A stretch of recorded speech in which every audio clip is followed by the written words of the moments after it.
My name is Emma Prescott. This happened in April of 2024, though sometimes I still wake up unsure of when, or even who, I really am. The Superstition Mountains had always called to me, their jagged peaks rising from the Arizona desert like ancient sentinels. I'd photographed wildlife across 3 continents, but something about this place felt different, sacred and forbidden all at once. Maybe that's why I chose it for our trip. After my sister Claire's suicide 3 months prior, I needed something to focus my lens on besides grief. "You sure about this trail?" Jake asked, squinting at the map spread across the hood of his Jeep. My boyfriend of 2 years was handsome in that rugged, outdoorsy way, all broad shoulders and sun-weathered skin. Rivas Ranch is pretty remote, no cell service for days. "That's the point," I said, adjusting my camera strap. 5 days away from everything, just us, nature, and hopefully some elusive wildlife. I didn't mention the real reason, that Claire had texted me about voices in her head the night she died, and somehow the isolation felt like penance. Tyler slammed the trunk shut. "Man, I'm already regretting letting you talk me into this." He was Jake's friend from college, a walking contradiction of designer outdoor gear and complete wilderness inexperience. His girlfriend Cassidy was opposite, the type who ran ultramarathons for fun and packed her backpack with military precision. "You'll be fine," Cassidy said, playfully shoving him. "Just stay behind me and try not to get eaten by a mountain lion." Megan, my best friend since college, was busy applying another layer of sunscreen. "I printed those Rivas Ranch ghost stories," she said, waggling her eyebrows. "Figured we could read them around the campfire." Megan was into crystals and tarot and had an uncanny ability to find cell service in dead zones. I felt a familiar tightness in my chest as I hoisted my pack. 5 people, 5 days, simple, healing, safe. God, I was wrong. The first day went smoothly. A long, hot hike through winding canyon trails, the spring desert in rare bloom after recent rains. We set up camp near a trickling stream, and I managed to photograph a gray fox at dusk. That night, huddled around the campfire, Megan pulled out her printouts. "The Superstition Mountains have more disappearances per square mile than almost anywhere in the country," she read dramatically. "Apache legends speak of creatures called skinwalkers, witches who can take the form of animals or people." Tyler snorted. "Yeah, because it couldn't possibly be the extreme terrain, flash floods, or lack of water that kills people." "The Apache believed this area was sacred," Megan continued, undeterred. "They warned the Spanish settlers about evil spirits that could mimic human voices to lure people away from safety." Jake slipped his arm around me. "Hear that, Em? Don't follow any mysterious voices." I laughed, but something about the stories made my skin prickle. I'm more worried about scorpions in my boots than ancient spirits. But that night I dreamed of Claire whispering my name from just beyond the campfire's light. The second day is when things started to go wrong. We were following the trail to Fish Creek Canyon when Jake frowned at his GPS. "This can't be right. It says we're 2 miles east of where we should be." Cassidy pulled out her own device. "Mine says we're right on track." "The trail's right here," I said, pointing to the clear path ahead. Tyler shrugged. "Technology, man. Can't trust it out here." We pressed on, but an hour later the trail seemed to vanish, leaving us in a sea of scrub brush and cacti. The landmark mesa I'd been using for orientation now somehow seemed to be behind us instead of to the west. "We're going in circles," Megan said, her voice tight. "That's impossible," Jake insisted. "I've been following the trail markers." But when we tried to backtrack, the markers seemed to disappear. The sun was beginning to set when the sky darkened suddenly, unnaturally fast. "Storm coming," Cassidy said, pointing to clouds rolling in from nowhere. "We need shelter." As if on cue, a voice called from a nearby rise. "You folks lost." An elderly Native American woman stood watching us, leaning on a gnarled walking stick. Her face was a map of wrinkles, but her eyes were sharp and black as obsidian. "Just a bit turned around," Jake answered, clearly relieved to see another person. She introduced herself as Martha Redwater. "Flash floods coming soon. My place is just over the ridge if you need somewhere dry." We followed her to a small cabin nestled against a cliff face. It was simple but sturdy. One main room with a wood stove, shelves lined with glass jars of herbs and dried plants, and walls decorated with intricate woven patterns. "I collect plants," she explained, seeing my interest in her jars. "Medicine from the old ways. You can stay until the storm passes." The rain hit like a fury, sheets of water turning the ground outside to mud within minutes. Martha made us tea that tasted of sage and something bitter I couldn't place. As the storm raged, she told us she'd lived alone in these mountains for 40 years. "My people knew this land has power," she said, her fingers tracing patterns on the wooden table. "It remembers, holds on to things." "Like what kinds of things?" Megan asked, leaning forward. Martha's eyes fixed on her with unnerving intensity. Pain, fear, hunger. Her gaze shifted to me. Loss. I felt exposed, as if she could see Claire's absence like a hole in my chest. That night, we spread our sleeping bags on Martha's floor. I fell asleep to the sound of rain and woke to Megan shaking me urgently. "Emma, wake up. Jake's gone." Everyone else was awake, looking worried. Martha sat calmly by her stove, stirring something in a pot. "He probably just went to check on the weather," I said, but anxiety fluttered in my stomach. Tyler already had his boots on. "I'll go look." "No need," Martha said without turning. "He'll be back." An hour later, Jake returned, soaking wet despite the fact that the rain had stopped hours ago. His eyes were wide, movements jerky. "Got lost," he mumbled.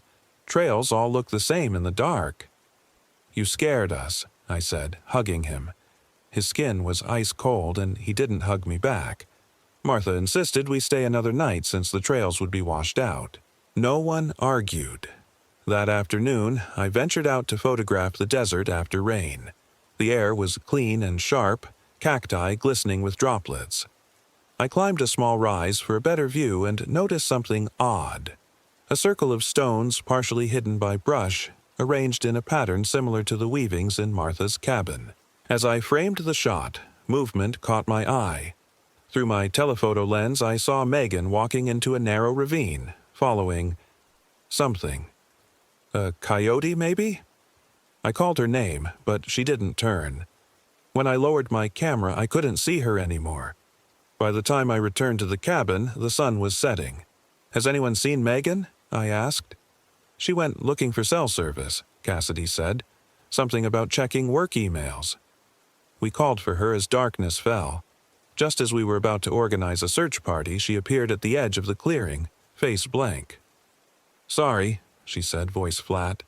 "I found a good spot for reception. Got distracted." "For 3 hours?" I asked. She smiled, the expression not quite reaching her eyes. "Time flies when you're scrolling social media." That night I woke to whispering. At first I thought it was the wind, but it had words. Indistinct, but rhythmic. I sat up to see Martha standing over Megan's sleeping form, murmuring something in a language I didn't recognize. When I shifted, she melted into the shadows. In the morning, I tried to tell Jake, but he seemed distracted, irritable. "You were dreaming," he said dismissively. "I'm more concerned about getting back on track. We've lost 2 days already." "I know what I saw," I insisted. "Like you knew what you saw the night before Claire died?" he snapped, then immediately looked regretful. "Em, I'm sorry, I didn't mean—" But the damage was done. I told Jake how I dreamed of Claire drowning the night she took all those pills, how I'd ignored it as just a nightmare. Martha announced she needed to gather herbs and asked if anyone wanted to join her. To my surprise, Megan volunteered immediately. "I should get some photos while the light's good," I said, needing space from Jake. Tyler and Cassidy decided to scout the trail ahead. Alone with my camera, I tried to lose myself in the landscape. I followed a game trail up to a ridge and found myself looking down at another small cabin, half hidden among boulders. Curiosity drew me closer. The door was ajar. Interior dark. I told myself Martha must own this place too, perhaps a storage shed. I stepped inside. The smell hit me first, metallic and rotten. As my eyes adjusted, I saw the walls were covered with photographs, hundreds of them, overlapping. Hikers, campers, families. Some looked decades old, others recent. In each, one person was circled in what looked like dried blood. My heart hammering, I moved deeper into the cabin. A table held what I first took for art projects, intricate sculptures made of bone, feather, and hair, human hair. Animal skulls hung from the ceiling, each painted with symbols similar to those in Martha's cabin. In the corner stood a tall cabinet.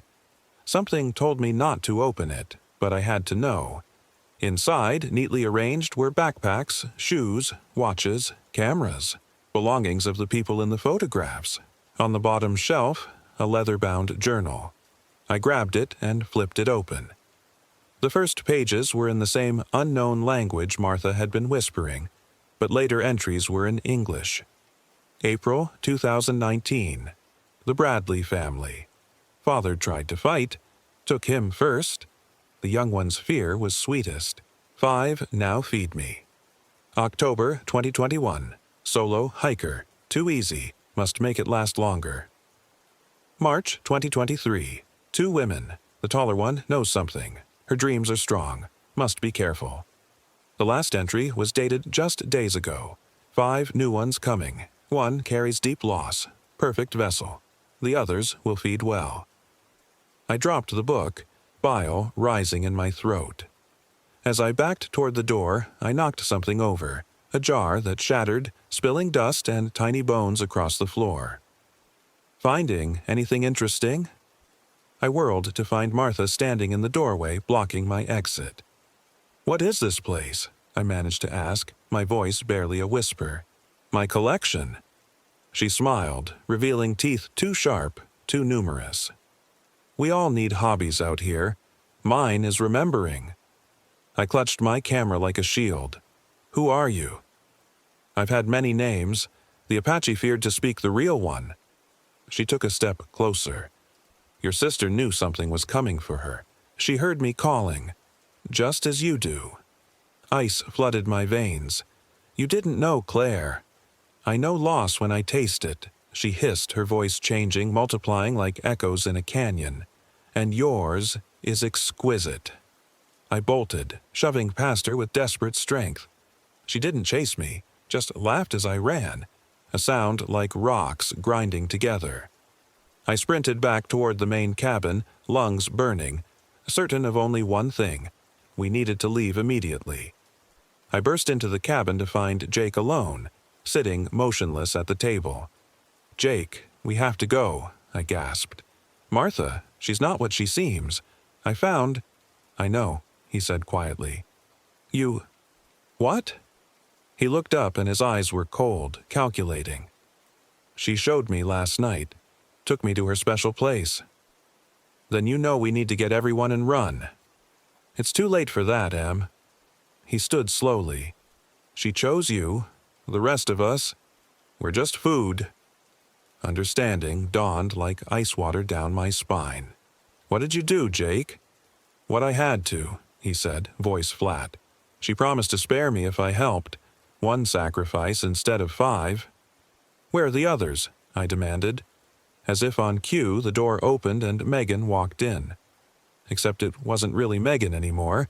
She moved all wrong, like a marionette with tangled strings. Her eyes were black pools, and when she smiled, her mouth stretched too wide.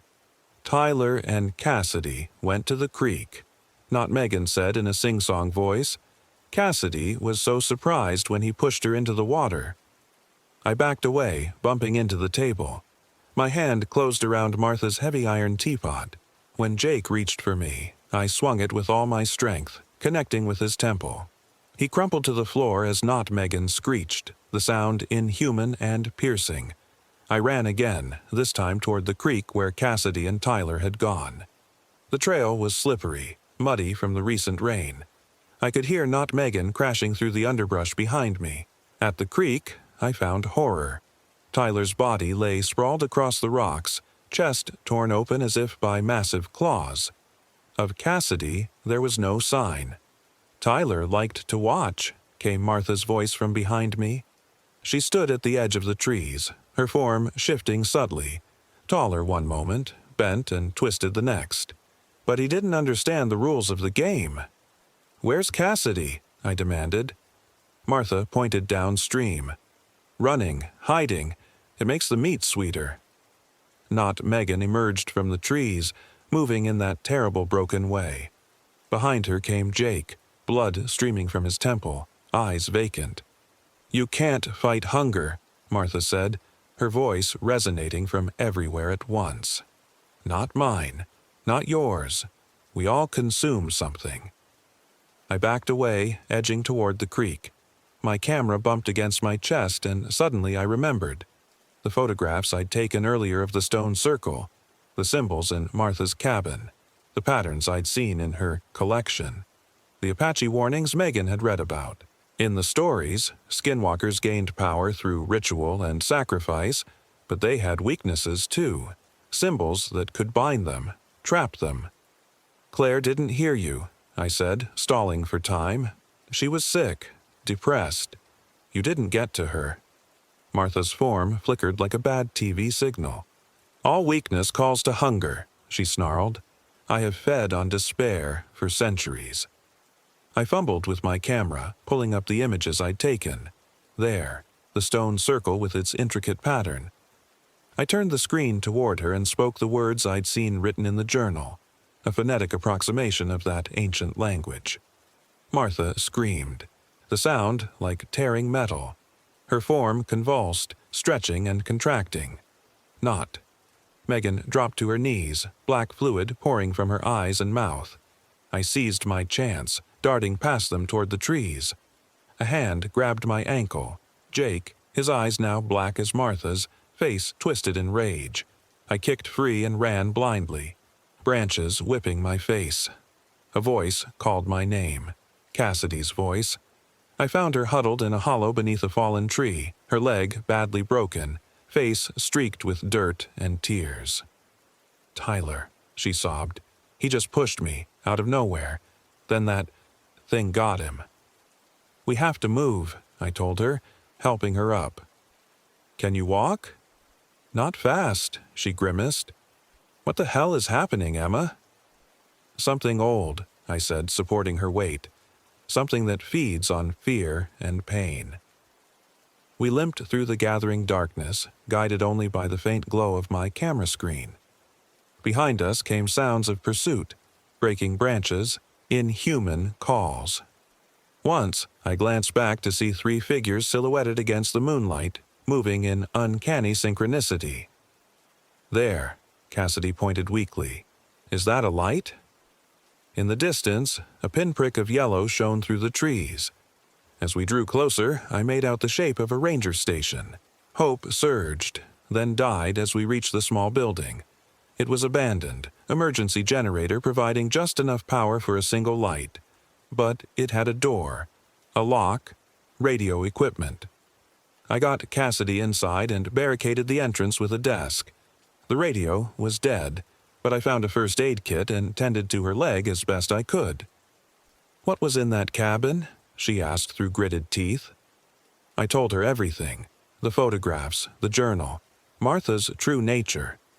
As I spoke, shadows gathered outside the windows, pressing against the glass like curious children. "We just need to survive until morning," I said, trying to sound confident.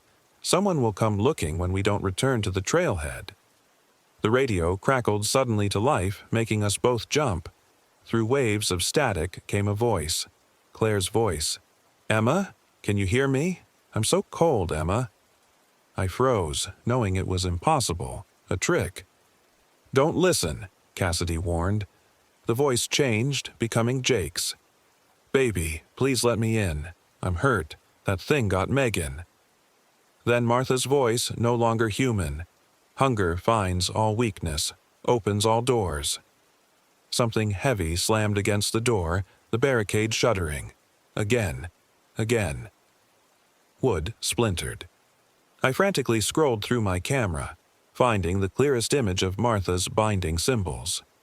Using a marker from the ranger desk, I began drawing them on the walls, the floor, the windows. "What are you doing?" Cassidy asked, voice thin with pain and fear. "Creating a boundary," I said, working faster as the door began to give way. The Apache used these symbols to ward off evil, to bind skinwalkers. The attack on the door stopped abruptly. For a moment, silence.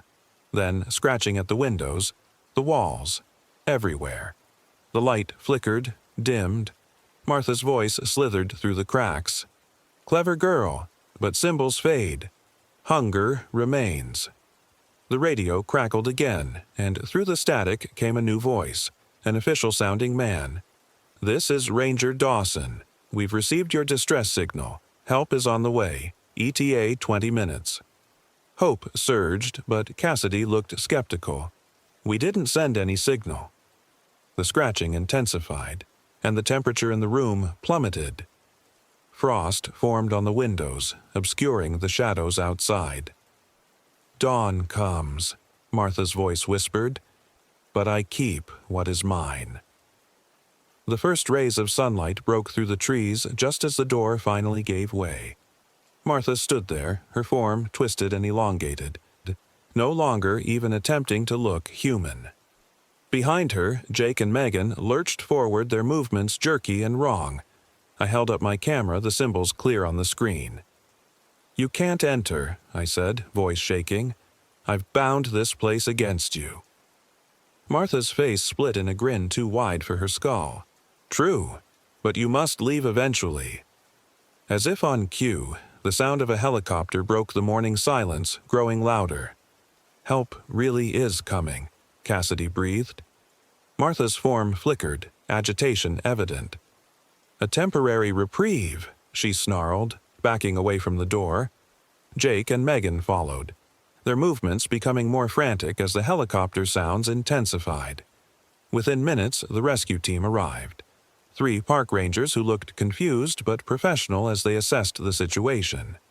They loaded Cassidy onto a stretcher, asking questions I could barely process. "Flash flood," I explained numbly, "separated us. Wild animal attack." As they carried us to the helicopter, I looked back toward the trees. 3 figures stood watching, Martha, Jake, and Megan, their forms indistinct in the morning light. As the helicopter lifted off, they melted into the shadows beneath the ancient pines. The official report listed Tyler as killed by a mountain lion. Jake and Megan were recorded as missing persons, presumed dead after extensive searches found no trace. Cassidy backed my story about flash floods and animal attacks, though I sometimes caught her looking at me strangely, as if wondering how much of what she remembered was real. I developed my photographs weeks later, after the nightmares had started to fade. Most were normal: desert landscapes, wildlife, our smiling group at the trailhead. But in one, taken of Martha's cabin at dusk, a figure stood in the window that hadn't been there when I took the shot. Claire. Her eyes dark pools, her mouth stretched in that too wide smile. Sometimes now, when I'm alone, I hear whispering.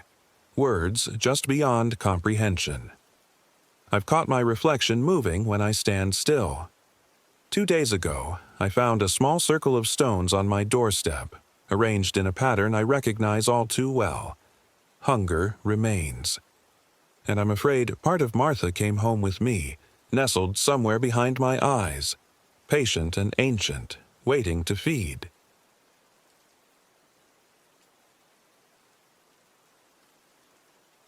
My name is Ethan Pierce. This happened in August 2024. I wake up sometimes in the dead of night, my body slick with sweat, still feeling her cold fingers on my face. The doctors tell me the tremors will subside eventually. They say the same about the nightmares. What they don't understand is that they aren't nightmares if they actually happened. I was 34 when I decided to hike the Mogollon Rim Trail in Arizona. It wasn't an impulsive decision, not exactly. After Melissa finalized the divorce in June, I'd felt hollowed out, like someone had scooped everything vital from inside me and left just enough to maintain the appearance of a functioning human. 16 years together, gone. My therapist suggested reconnecting with nature might help process everything. I'd never been much of an outdoorsman, preferring spreadsheets to sleeping bags, but desperation makes you consider options you'd normally dismiss. I adopted Max from the shelter 3 weeks before the trip. He was a 2-year-old German Shepherd mix with intelligent eyes and a quiet demeanor that matched my own. The shelter staff seemed surprised when I chose him.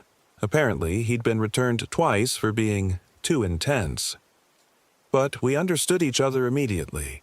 Sometimes another broken soul recognizes its counterpart. I spent those 3 weeks reading hiking forums, purchasing gear, and planning our route. The Mogollon Rim area seemed perfect, challenging enough to demand my full attention, but established enough that a novice like me wouldn't end up as a cautionary tale. We would hike for 5 days, camping along designated points, before looping back to where I'd leave my car. The online reviews described spectacular views and the tranquility of ancient ponderosa pine forests. None mentioned Willow Canyon. None mentioned Loretta Blackwood. The first day went exactly as planned. Max and I arrived at the trailhead parking lot around 7 a.m. The August air was already warming, but the forest promised shade. I double-checked my pack: tent, sleeping bag, portable stove, food for both of us, first aid kit, extra clothes, headlamp, multi-tool, maps, charged power banks, and water purification tablets. Everything had its place, each item carefully researched and selected. The only spontaneous addition was the small flask of whiskey tucked into a side pocket, a gift from my brother when I told him about the trip. "You look like you're preparing for war, not recreation," an older man chuckled as he walked past me in the parking lot. He wore a faded ranger hat and carried only a small day pack. "First time on the rim?" "That obvious, huh?" I smiled sheepishly, adjusting the straps of my overstuffed backpack. "Nothing wrong with being prepared." He nodded toward Max, who sat patiently by my side. "Smart, bringing him along. Good company and good protection. Just keep him leashed near the edges. It's a long way down." I thanked him for the advice and set out, feeling a mixture of anxiety and anticipation as we hit the trail. Max trotted ahead of me, his nose working overtime at the cascade of new scents. The morning passed in a rhythm of footfalls, birdsong, and the gentle rustle of wind through pines.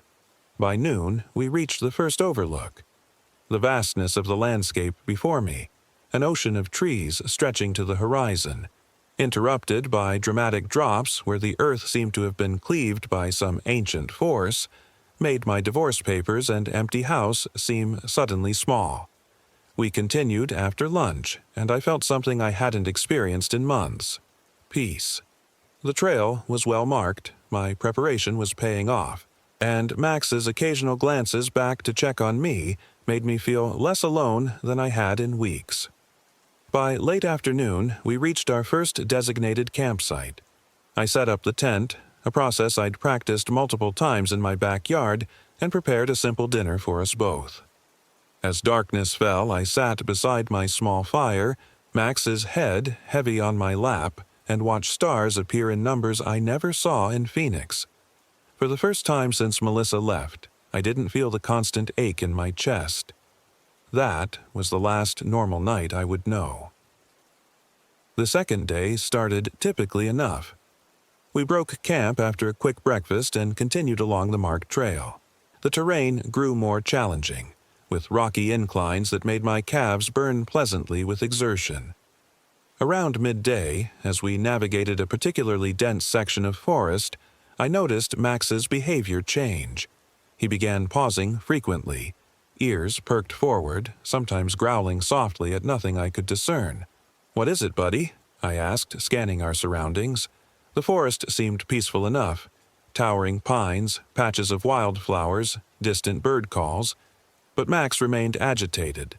At first, I chalked it up to wildlife, perhaps the scent of a deer or coyote. But as the afternoon wore on, his unease became more pronounced. Then I noticed we hadn't passed a trail marker in over an hour. I checked my phone's GPS app, but the signal had vanished. No service wasn't surprising this deep in the forest, but the GPS should still work. I pulled out my backup, a handheld GPS device, only to find it too was malfunctioning, the screen flickering between coordinates that made no sense. Must be the tree coverage, I muttered to Max, trying to reassure myself more than him. I consulted my paper map, attempting to triangulate our position based on landmarks and the last marker I remembered. According to my calculations, we should veer eastward to reconnect with the main trail.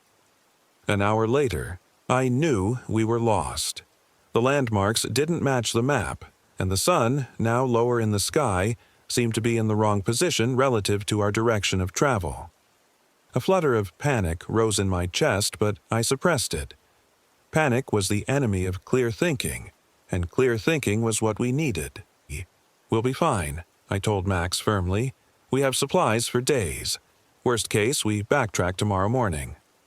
That's when I noticed the silence. No birdsong, no insects. Even the wind seemed to have died completely, leaving the forest in an unnatural stillness that pressed against my eardrums like cotton wool. Max stopped suddenly, the fur along his spine rising as he stared ahead into the trees. I followed his gaze and saw it, a thin trail of smoke rising in the distance, perhaps half a mile away. Smoke meant people. People meant help. "Come on, boy," I said, my voice sounding unnaturally loud in the silence. "Let's check it out." Max whined, planting his feet firmly on the ground. He'd never refused to follow me before. "It's okay," I coaxed, attaching his leash for the first time since we'd left the main trail. "We'll be careful." He came reluctantly, staying pressed against my leg as we moved toward the smoke. The forest seemed to thicken around us, the trees growing closer together, their branches intertwining overhead to block most of the fading daylight. The ground beneath our feet changed too, becoming softer, almost spongy, with strange pale mushrooms sprouting in clusters around the bases of the trees.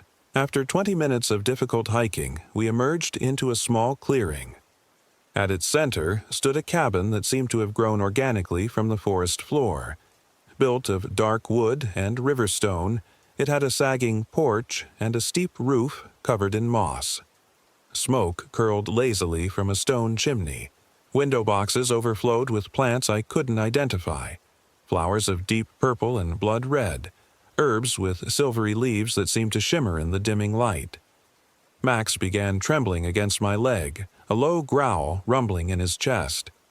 "Hello," I called out, hesitating at the edge of the clearing. "I'm sorry to intrude. My dog and I are a bit turned around. Could you help us get back to the main trail?" For a long moment, nothing happened. Then the cabin's door creaked open, and a woman emerged onto the porch. She appeared to be in her 70s, with a crown of silver hair plaited into a thick braid that hung down her back. She wore a long dress of faded blue fabric, and her hands, when she raised them to shield her eyes from the setting sun, were gnarled like the roots of an ancient tree. "Well, well," she said, her voice surprisingly melodious for her apparent age. "Don't get many visitors out this way. You said you're lost?" "Yes, ma'am. We were hiking the rim trail, but somehow got off track. Our GPS isn't working, and I can't seem to make sense of the map out here." She smiled, revealing teeth that were too straight and white for her weathered face. "It happens. The forest can be tricky if you don't know its ways. I'm Loretta Blackwood." "Ethan Pierce," I replied, "and this is Max." At the sound of his name, Max's growl deepened. I gave his leash a gentle tug, embarrassed by his behavior. "Sorry about that. He's usually very friendly." Loretta waved a dismissive hand. "Animals sense things differently than we do. No offense taken." She peered at the darkening sky. "It'll be night soon. The trail's a good 2 hours from here, and these woods aren't safe to navigate in the dark. You're welcome to stay. I've got a spare room, and I just put a stew on." Everything I'd ever been taught about stranger danger screamed at me to decline. But the forest had become oppressively dark. I had no idea where we were, and the thought of stumbling around in unfamiliar woods at night seemed far more dangerous than accepting the hospitality of an elderly woman. Besides, I had Max, my knife, and enough wilderness training to defend myself if necessary. "That's incredibly kind," I said. "We don't want to impose." "Nonsense," Loretta replied, her smile widening. "It gets lonely out here. Company would be a welcome change." She turned and disappeared into the cabin, leaving the door ajar. An invitation. Max planted his feet again, refusing to move toward the cabin. "Come on, boy," I urged. "It's just for one night. Tomorrow, we'll get back on track." He came, but every line of his body communicated reluctance. I should have listened to him. God, I should have listened. The interior of Loretta's cabin was both exactly what I expected and somehow deeply wrong in ways I couldn't immediately identify. A large stone fireplace dominated one wall, with a bubbling pot hanging over the flames. Bundles of dried herbs hung from the ceiling beams, filling the air with a complex scent, part medicinal, part floral, with an underlying earthiness that reminded me of freshly dug soil. Mismatched furniture crowded the main room. A sagging couch covered in crocheted blankets, wooden chairs with seats worn smooth by years of use, tables cluttered with strange objects, feathers, stones, small animal bones, glass jars filled with powders and liquids of various colors. "Make yourself comfortable," Loretta said, gesturing to the couch. "I'll fetch you something to drink. You must be parched after wandering these woods."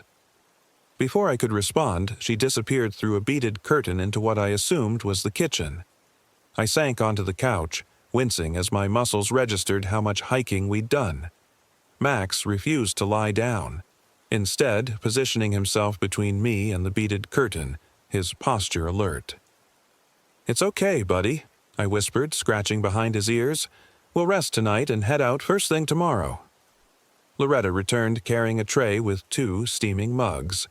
"Herbal tea," she explained, offering me one. "My own blend. Good for tired muscles and clearing the mind." The mug was warm in my hands, the liquid inside a deep amber color.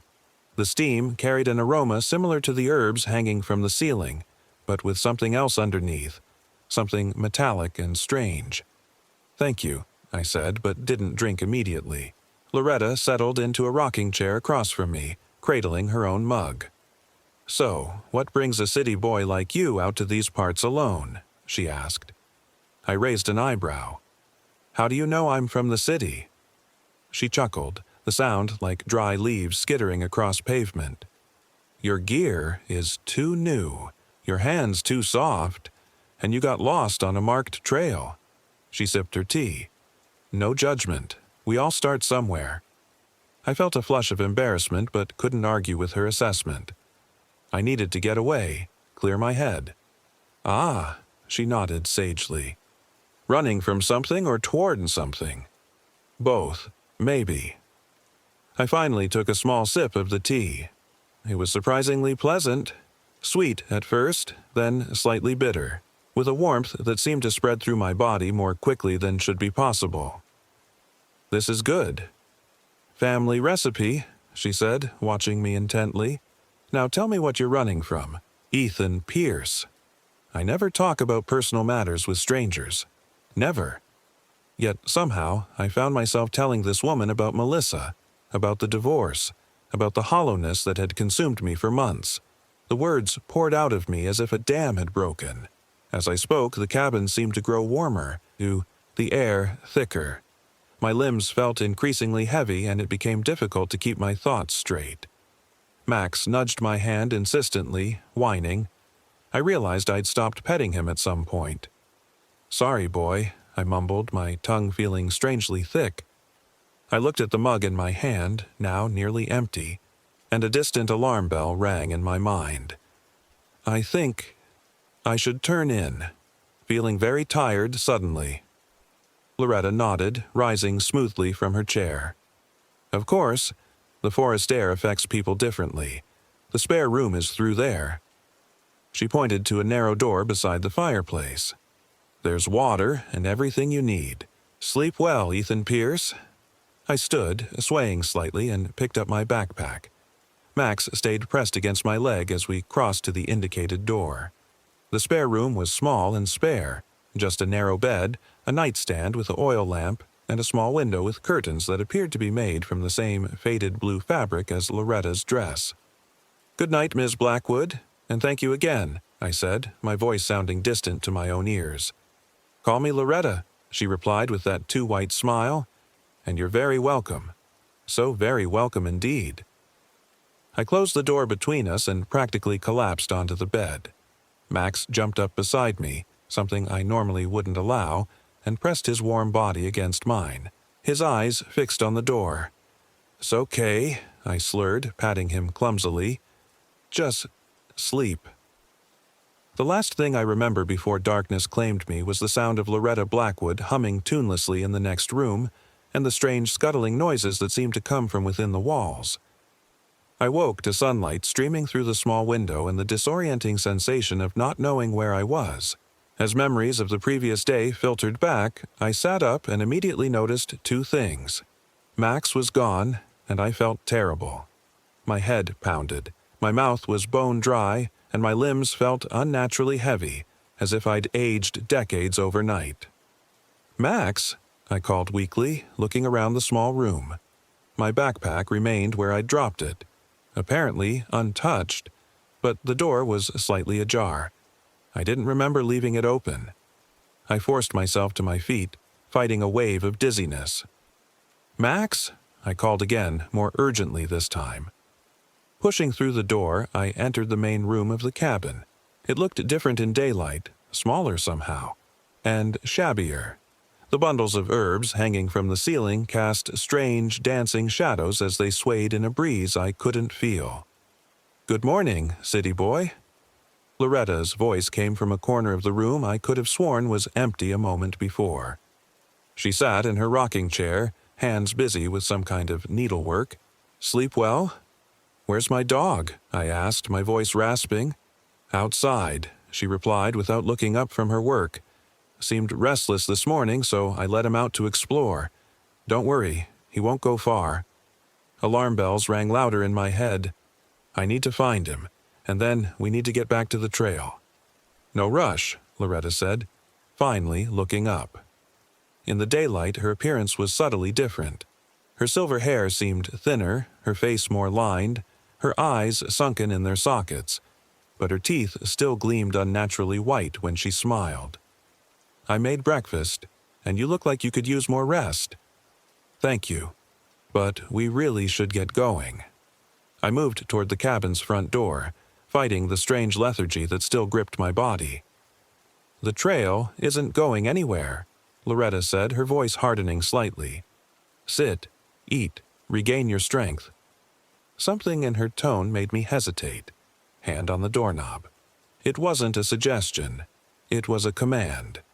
And for a bewildering moment, I felt my body wanting to obey, as if invisible strings were tugging me toward the table where a plate of what looked like scrambled eggs and biscuits waited. I forced myself to turn the knob instead. I need to find Max first. The door swung open to reveal the clearing, now bathed in morning light. But something was wrong. The quality of the light was different. Softer, more golden, like late afternoon rather than morning. And the clearing itself seemed changed. The trees at its edge appeared to have moved closer, their branches reaching toward the cabin like grasping fingers. "Max," I called, stepping onto the porch. "Here, boy." A distant bark answered me, coming from the western edge of the clearing. Relief washed through me as I spotted him, a blur of motion among the trees. He bounded toward me, but stopped short about 10 feet from the porch, barking insistently. "What's wrong, buddy?" I started toward him. I wouldn't. Loretta was suddenly beside me, though I hadn't heard her approach. There's a reason he won't come closer. I turned to her, confusion and growing unease making my heart pound faster. "What are you talking about?" Instead of answering, she bent down and drew a line in the dirt with her finger. As the digit passed over the ground, the soil darkened as if burned. "Protection," she said simply. against what lurks in these woods. I stared at the line, then at Max, who continued barking from beyond it. Let me get this straight. You're saying my dog can't cross that line? That's absurd. Is it? Loretta straightened, fixing me with eyes that suddenly seemed much older than her physical appearance. Why don't you ask him to come to you? See what happens. My unease deepening, I called to Max again. Come, boy. Come here. Max whined, pacing back and forth, but made no move to cross the invisible barrier Loretta had indicated. What did you do to him? I demanded, fear beginning to crystallize into anger. Nothing, Loretta said mildly. The line doesn't keep him out. It keeps other things in. She turned and walked back into the cabin. Come have breakfast, Ethan Pierce. We have much to discuss. I stood frozen, torn between following Max into the forest and demanding answers from Loretta. My instincts screamed to grab my pack and run, but my body felt wrong, weak and uncoordinated, and the thought of navigating the dense forest without knowing where we were terrified me. Besides, Max wouldn't come when called, which had never happened before. I'll be right back, boy, I called to Max, who answered with another frantic bark. I promise. I followed Loretta back inside, determined to get answers, then retrieve my dog and get as far away from this place as possible. The breakfast, sitting on the rough wooden table, looked normal enough. Golden scrambled eggs, biscuits with what appeared to be honey, and a mug of something steaming that smelled like coffee. My stomach growled despite my apprehension. Eat, Loretta said, taking a seat across from me. You'll need your strength. For what? I remained standing, hands gripping the back of an empty chair. For staying alive in these woods. She picked up her own mug and sipped. You think you wandered off the trail by accident? The forest called you here, Ethan Pierce, just as it calls all who are vulnerable. What are you talking about? I got lost. It happens to hikers all the time. Not on that trail. Not with maps and GPS and all your careful preparation. She set her mug down with deliberate care. This part of the forest doesn't appear on any map. Hasn't for centuries. I laughed, the sound hollow even to my own ears. Right, and I suppose you're going to tell me you're some kind of witch. Her smile didn't reach her eyes. We've been called many things over the years. We? I glanced around the empty cabin. Figure of speech. She pushed the plate of food toward me. Sit. Eat. I don't mean you harm. Then let me get my dog and point us toward the trail. I can't do that. Can't or won't.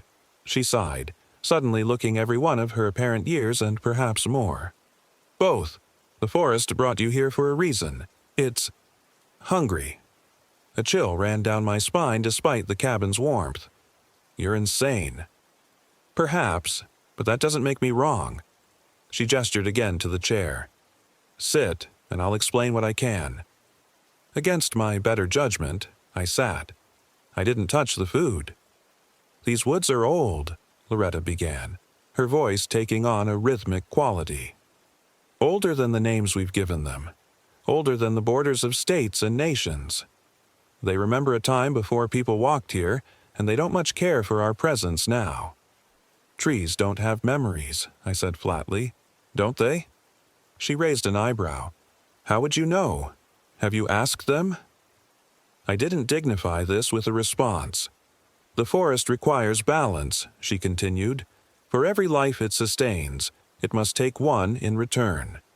For centuries, that balance was maintained naturally. Birth and death, predator and prey. But then people came with their axes and saws and burning. They took without giving back. The balance shifted. So what? The forest became haunted? I couldn't keep the sarcasm from my voice. Not haunted, hungry. Her eyes seemed to darken as she spoke. It found a solution. Me. You expect me to believe you're what? The forest's designated human sacrifice collector? She laughed, a sound like breaking glass. Crude, but not entirely inaccurate. I serve the forest. In return, it gives me time. More time than any human should have. You're claiming to be immortal now? Not immortal, just extended. She tapped a gnarled finger against her mug. I've lived in this cabin for a very long time. Ethan Pierce. I've seen generations come and go in the towns beyond these trees. I've watched the trails change their course, watched technology transform from compasses to those satellites you rely on so completely. I felt a cold knot forming in my stomach. Whether she was delusional or something else entirely, I knew one thing with sudden clarity. I needed to get out of this cabin immediately. That's fascinating, I said, trying to keep my voice casual as I stood. But Max and I really need to get going. Thanks for the hospitality. Your dog isn't yours anymore, Loretta said quietly. He knows what I am, what this place is. That's why he won't cross the line. Then I'll go to him. You can try. She didn't move to stop me as I headed for the door. But I should warn you, the forest doesn't like to release what it's claimed. And it has claimed you, Ethan Pierce, just as it claimed the others. I paused with my hand on the doorknob. What others?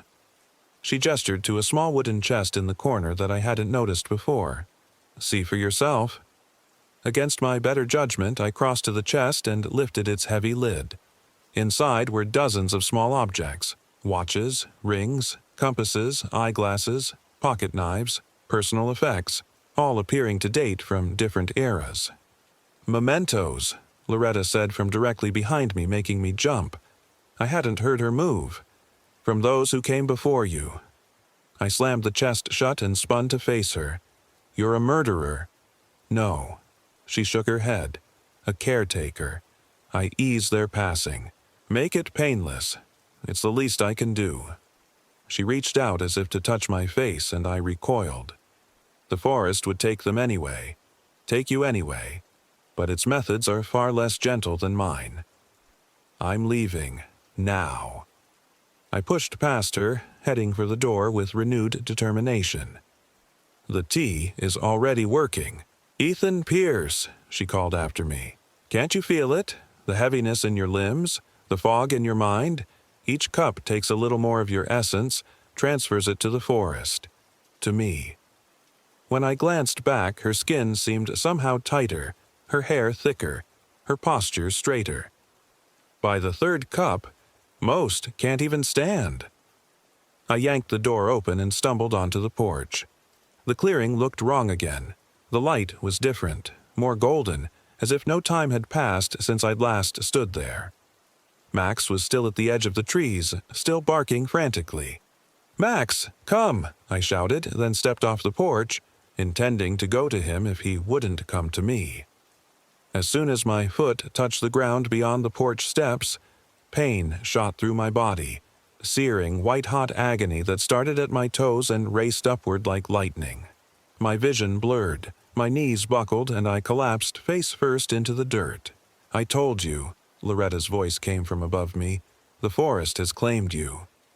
With enormous effort, I rolled onto my back, gazing up at her where she stood on the porch. "What did you do to me?" I gasped between waves of pain. Nothing that wasn't already being done. She sighed, looking genuinely regretful. "Come back inside, Ethan. Let me make it easier." "No," I ground out, forcing myself to my hands and knees. The pain intensified, but I pushed through it, focusing on Max's desperate barking. "Max, help!" To my shock and relief, Max suddenly darted forward, crossing the invisible line Loretta had drawn. He rushed to my side, whining and nudging me with his nose. "Impossible," Loretta whispered, her confidence faltering for the first time. "The barrier should keep him out." "Guess your magic isn't what it used to be," I panted, clutching Max's fur for support. Loretta's face darkened. "No matter. Neither of you will make it through the forest. Not now." She turned and disappeared back into the cabin. Using Max's support, I dragged myself a few more feet away from the porch. The pain began to recede the farther I got from the cabin, allowing me to eventually stand on trembling legs. "We need to get out of here." "Boy," I told Max, who pressed reassuringly against my side. "Back to our packs." But when I looked toward the cabin, I realized with horror that the door had vanished. In its place was a solid wall of dark wood, as if the entrance had never existed. My backpack with all our supplies, water, and my phone was still inside. "No," I whispered. "No, no, no." A laugh echoed from the trees around us, Loretta's voice but somehow coming from everywhere at once. "Did you think it would be that easy, city boy? Nothing leaves these woods without the forest's permission. Nothing." Max growled, his hackles rising as he faced the tree line.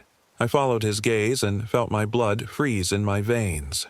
The trees were moving, not swaying in a breeze but actually shifting position, their trunks bending at impossible angles, their roots pulling free of the earth with wet, sucking sounds. "Run!" I gasped, and we did. We crashed through the underbrush with no direction in mind except away.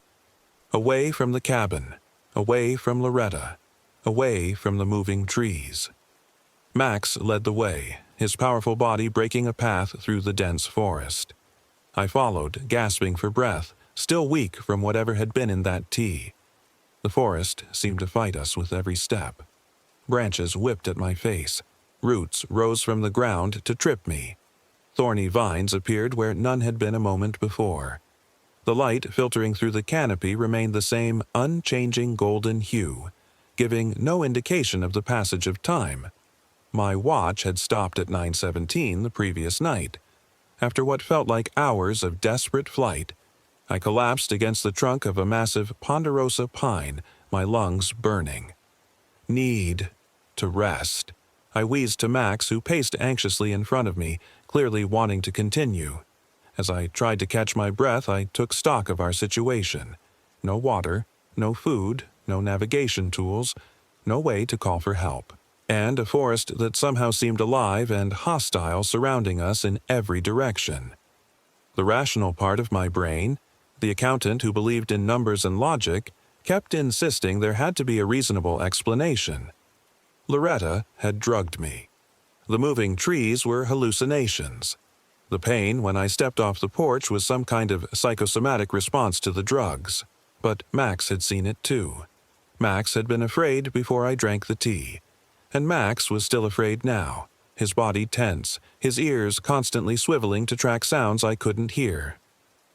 "What do we do, boy?" I asked him, not expecting an answer but needing to hear a voice, even my own, in the oppressive silence of the forest. Max stopped his pacing and looked at me, then deliberately turned his head to gaze in a specific direction. He looked back at me, then in that direction again. "You want to go that way?" I asked incredulously. It looked exactly like every other direction. Dense trees, underbrush, shadows. Max barked once and began walking, stopping after a few feet to look back at me expectantly. "This is crazy," I muttered, but pushed myself to my feet and followed. At this point, one direction was as good as another, and Max's instincts had proven trustworthy so far. We walked for what seemed like hours, the light never changing, the forest remaining unnaturally silent except for the sounds of our passage. My throat grew parched, my stomach cramped with hunger, and my legs felt increasingly leaden. But Max continued forward with purpose, occasionally pausing to make sure I was still following. Just as I was about to beg for another rest, the trees thinned, and we emerged into a small clearing. Unlike the one surrounding Loretta's cabin, this one was perfectly circular and filled with waist-high grass that rippled like water despite the absence of wind. At its center stood a stone structure. Not a building exactly, but a ring of standing stones, each about my height, arranged around what appeared to be an altar stone. "What the hell?" I breathed, coming to a stop at the edge of the clearing. Max whined, pressing against my leg but not entering the circle of grass. The stone ring looked ancient, older even than the forest around it. The stones were weathered and covered in lichen, but I could make out carvings on their surfaces. Spirals, strange angular symbols, and what might have been stylized figures. The altar stone in the center was flat-topped and stained with dark patches I didn't want to examine too closely. "We should go around," I said to Max, unnerved by the sight, But as I turned to skirt the edge of the clearing, I heard a familiar voice carried on the still air. "You can't escape it, Ethan Pierce," Loretta's voice coming from directly behind me. I spun around, but there was nothing there, just trees and shadows. "Show yourself," I shouted, my voice cracking from thirst and fear. Laughter echoed through the clearing, seeming to come from the stones themselves. "I'm everywhere in these woods, city boy. The forest is me, and I am the forest." Max growled, his body tensed for action as he stared at the stone circle. "What do you want from us?" I demanded, trying to sound braver than I felt. "What I've always wanted," Loretta's voice replied. "Life, time, energy. The same things every living creature desires."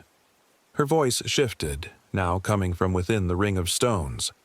"The same things you want, Ethan Pierce, to continue, to persist, to avoid the darkness that awaits us all." As she spoke, the air within the stone circle began to shimmer, like heat rising from summer pavement. A figure coalesced, not the elderly woman from the cabin, but something older, more primal.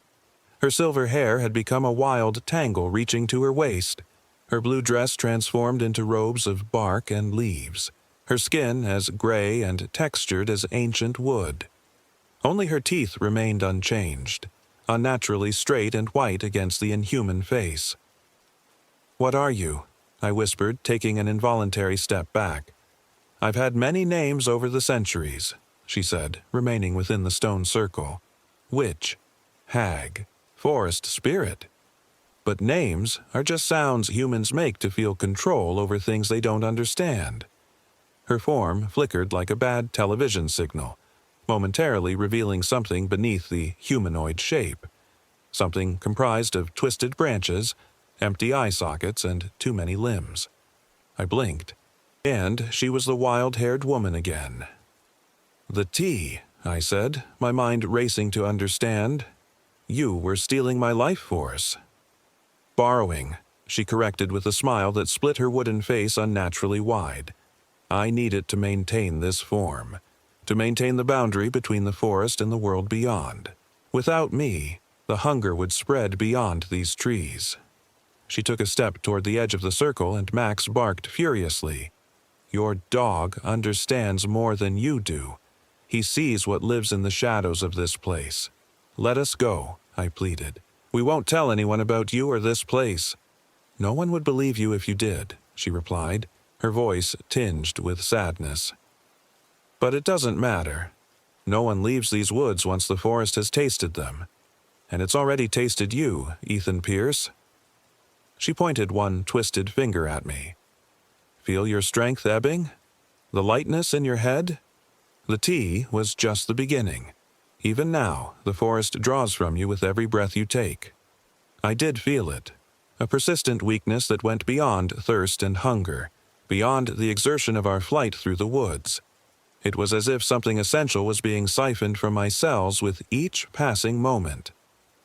"The longer you run, the more it will hurt," Loretta continued. "Come to me willingly. Let me ease your passing. Let me make it gentle." "No," I said, backing away further. "Max, come on." Max stood his ground, hackles raised, eyes fixed on Loretta. "Your dog won't save you," she said. "Nothing will." As if triggered by her words, the grass surrounding the stone circle began to move, parting to reveal dark, wet soil that pulsed like a living thing. From its depths rose what I first took to be roots, thin, pale tendrils that wriggled obscenely in the unchanging golden light. But roots don't have faces. Roots don't have hands.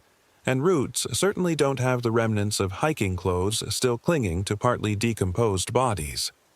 I screamed as the first corpse pulled itself fully from the soil, the desiccated remains of what had once been a man, his flesh gray and shrunken, his eyes gone, but his mouth still working, still trying to form words with a tongue too rotted to function. "Previous guests," Loretta said casually, gesturing to the twitching corpses as more emerged from the soil. "The forest preserves what it consumes, in its way. Nothing is truly wasted here." The corpses, 5, 7, a dozen of them, began to move toward us with jerky, puppet-like motions. Their hands reached, their mouths gaped, and a terrible moaning filled the air. "Last chance, Ethan Pierce," Loretta called over the chorus of the dead. "Come willingly, or join my little collection in a far less comfortable manner." Max lunged forward suddenly, barking furiously as he placed himself between me and the advancing corpses. His normally warm brown eyes had taken on a strange silvery glow in the unnatural light of the clearing. "Max, no!" I cried, terrified he would be torn apart by the shambling dead. But the corpses hesitated, seeming confused by the dog's presence. Loretta's wooden face contorted in surprise. "Impossible," she hissed. "You're just a dog." Max's bark changed then, becoming deeper, more resonant, until it wasn't a bark at all but a growl that seemed to shake the very air. The silvery glow in his eyes intensified until they shone like twin moons in the golden twilight of the clearing.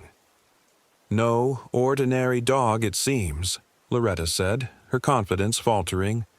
"What did you bring into my forest, city boy?" I had no answer. I had adopted Max from a shelter just weeks ago. He was a German Shepherd mix, according to the paperwork. Nothing special, nothing supernatural. And yet... "Max?" I called uncertainly.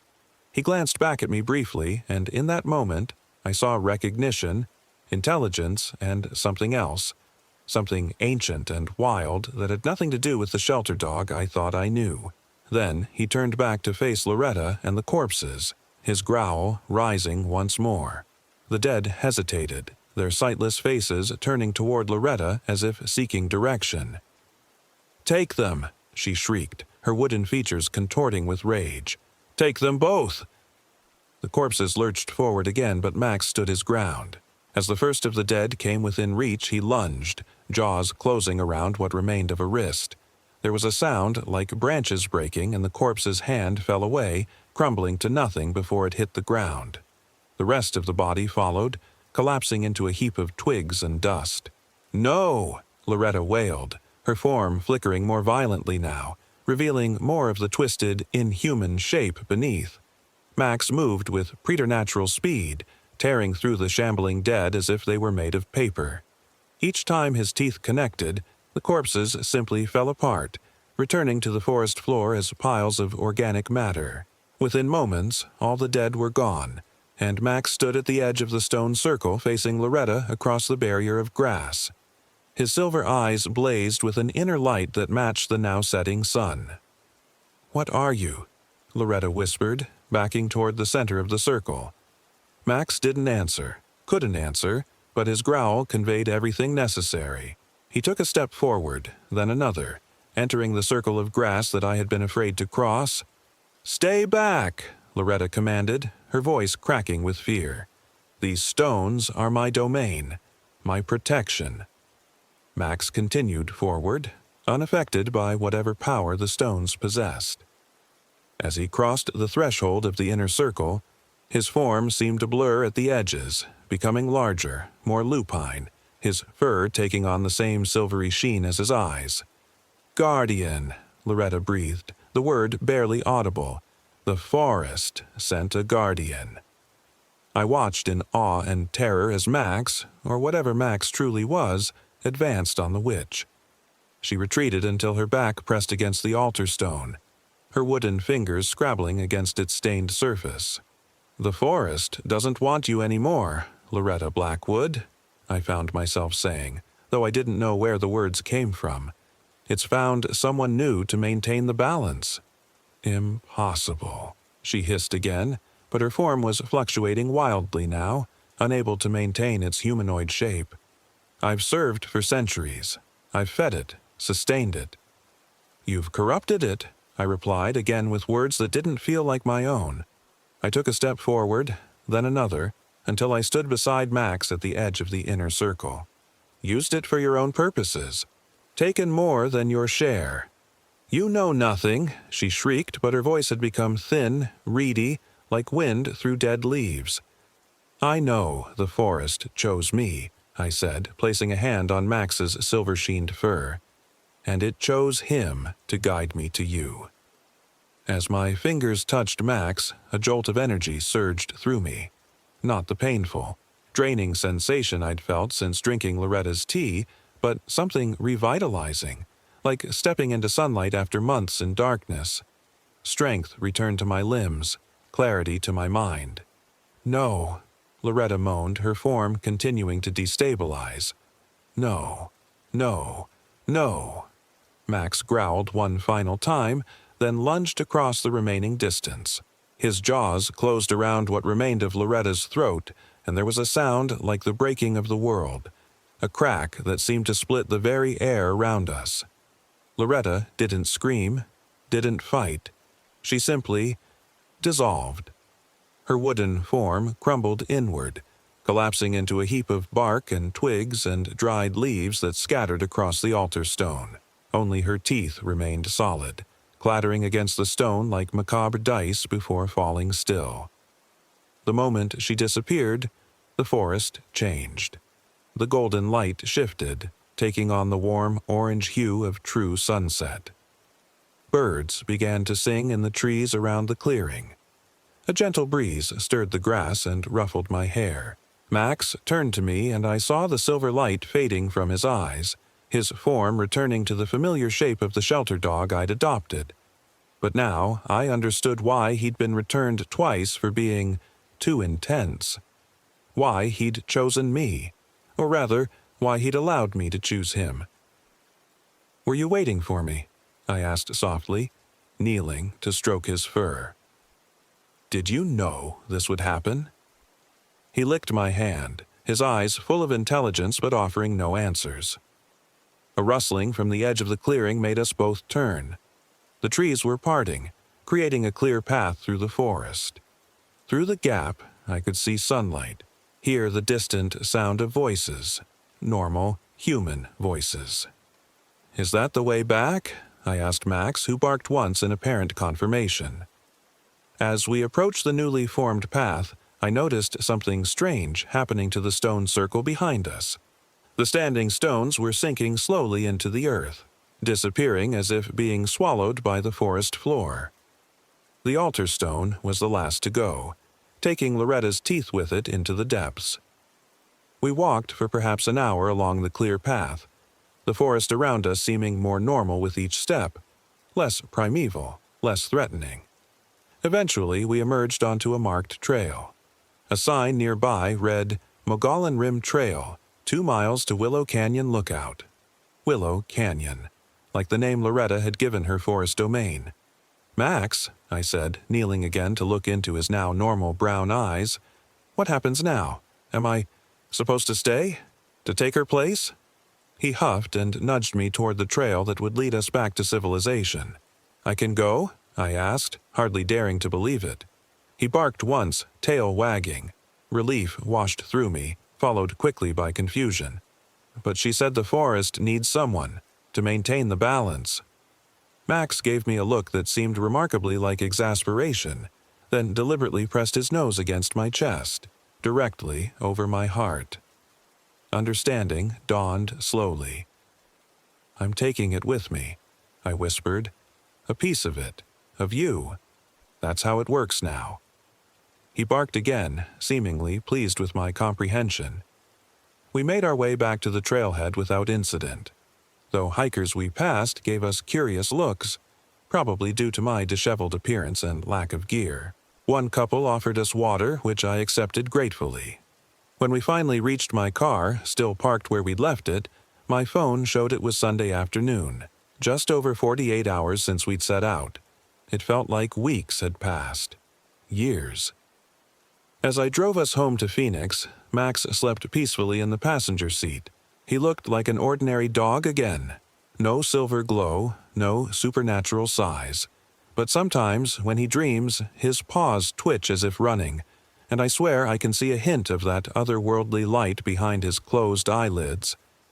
I never went back to the Mogollon Rim Trail, never went hiking again, actually, but I didn't need to. The forest came with me in a way. I feel it at odd moments. a sudden awareness of growing things, of the cycles of life and death that govern the natural world. Sometimes in dreams, I walk among ancient trees, feeling their slow heartbeats, their patient wisdom. Sometimes I dream of Loretta Blackwood. In these dreams, she stands at the edge of a clearing, watching me with hollow eyes, her wooden hands reaching. But Max is always there, silver-eyed and vigilant, keeping her at bay. I don't know what I am now. Not quite human, perhaps, but not a monster like Loretta became. Max ensures that. He guides me, grounds me, reminds me of the balance that must be maintained. The doctors can't explain the tremors that sometimes take me, or the nightmares that wake me screaming. They can't explain why plants in my apartment grow with unnatural vigor, or why birds and squirrels gather on my balcony each morning as if waiting for something. They can't explain why my hair, once beginning to thin at 34, now grows thick and strong, or why the lines that had started to form around my eyes have faded. They just call it good genes, good luck. But I know better. I know what price is being paid for these gifts and who is paying it. I feel them sometimes. The lost hikers, the wanderers, the vulnerable souls who venture too deep into certain woods. I feel the moment the forest claims them, the moment their essence joins the vast, ancient network that now includes me. I mourn for them. I didn't ask for this connection, this responsibility. But Max chose me for a reason, I suppose. Perhaps I had just enough humanity to remember compassion, but just enough darkness to accept the necessity of balance. At night, when the city sleeps and the connection to the distant forest is strongest, I sit on my balcony with Max beside me, his head heavy on my lap. Together, we listen to the whispers of leaves we cannot see and the songs of birds that exist only in our shared awareness. And sometimes, very rarely, when the moon is full and something stirs in the depths of the forest hundreds of miles away, Max looks up at me with silver-bright eyes, and I know that someone has strayed from the path, that the cycle continues, that the balance must be maintained. I stroke his fur and whisper, "Not like Loretta, never like Loretta." He licks my hand in solemn agreement. We are guardians now, Max and I. Better than what came before, but not quite what should be. Temporary stewards of an ancient pact until someone better comes along. Until then, we watch. We wait. We maintain the balance. And if you're hiking in certain woods, stick to the marked trails. Don't drink tea offered by strangers. And if you see a man with haunted eyes walking a German shepherd with an unusually intense gaze, turn back. Turn back while you still can.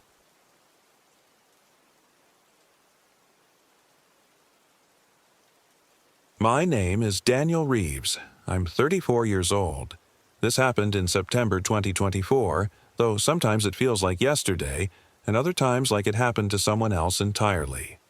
The Superstition Mountains had been calling to me for months.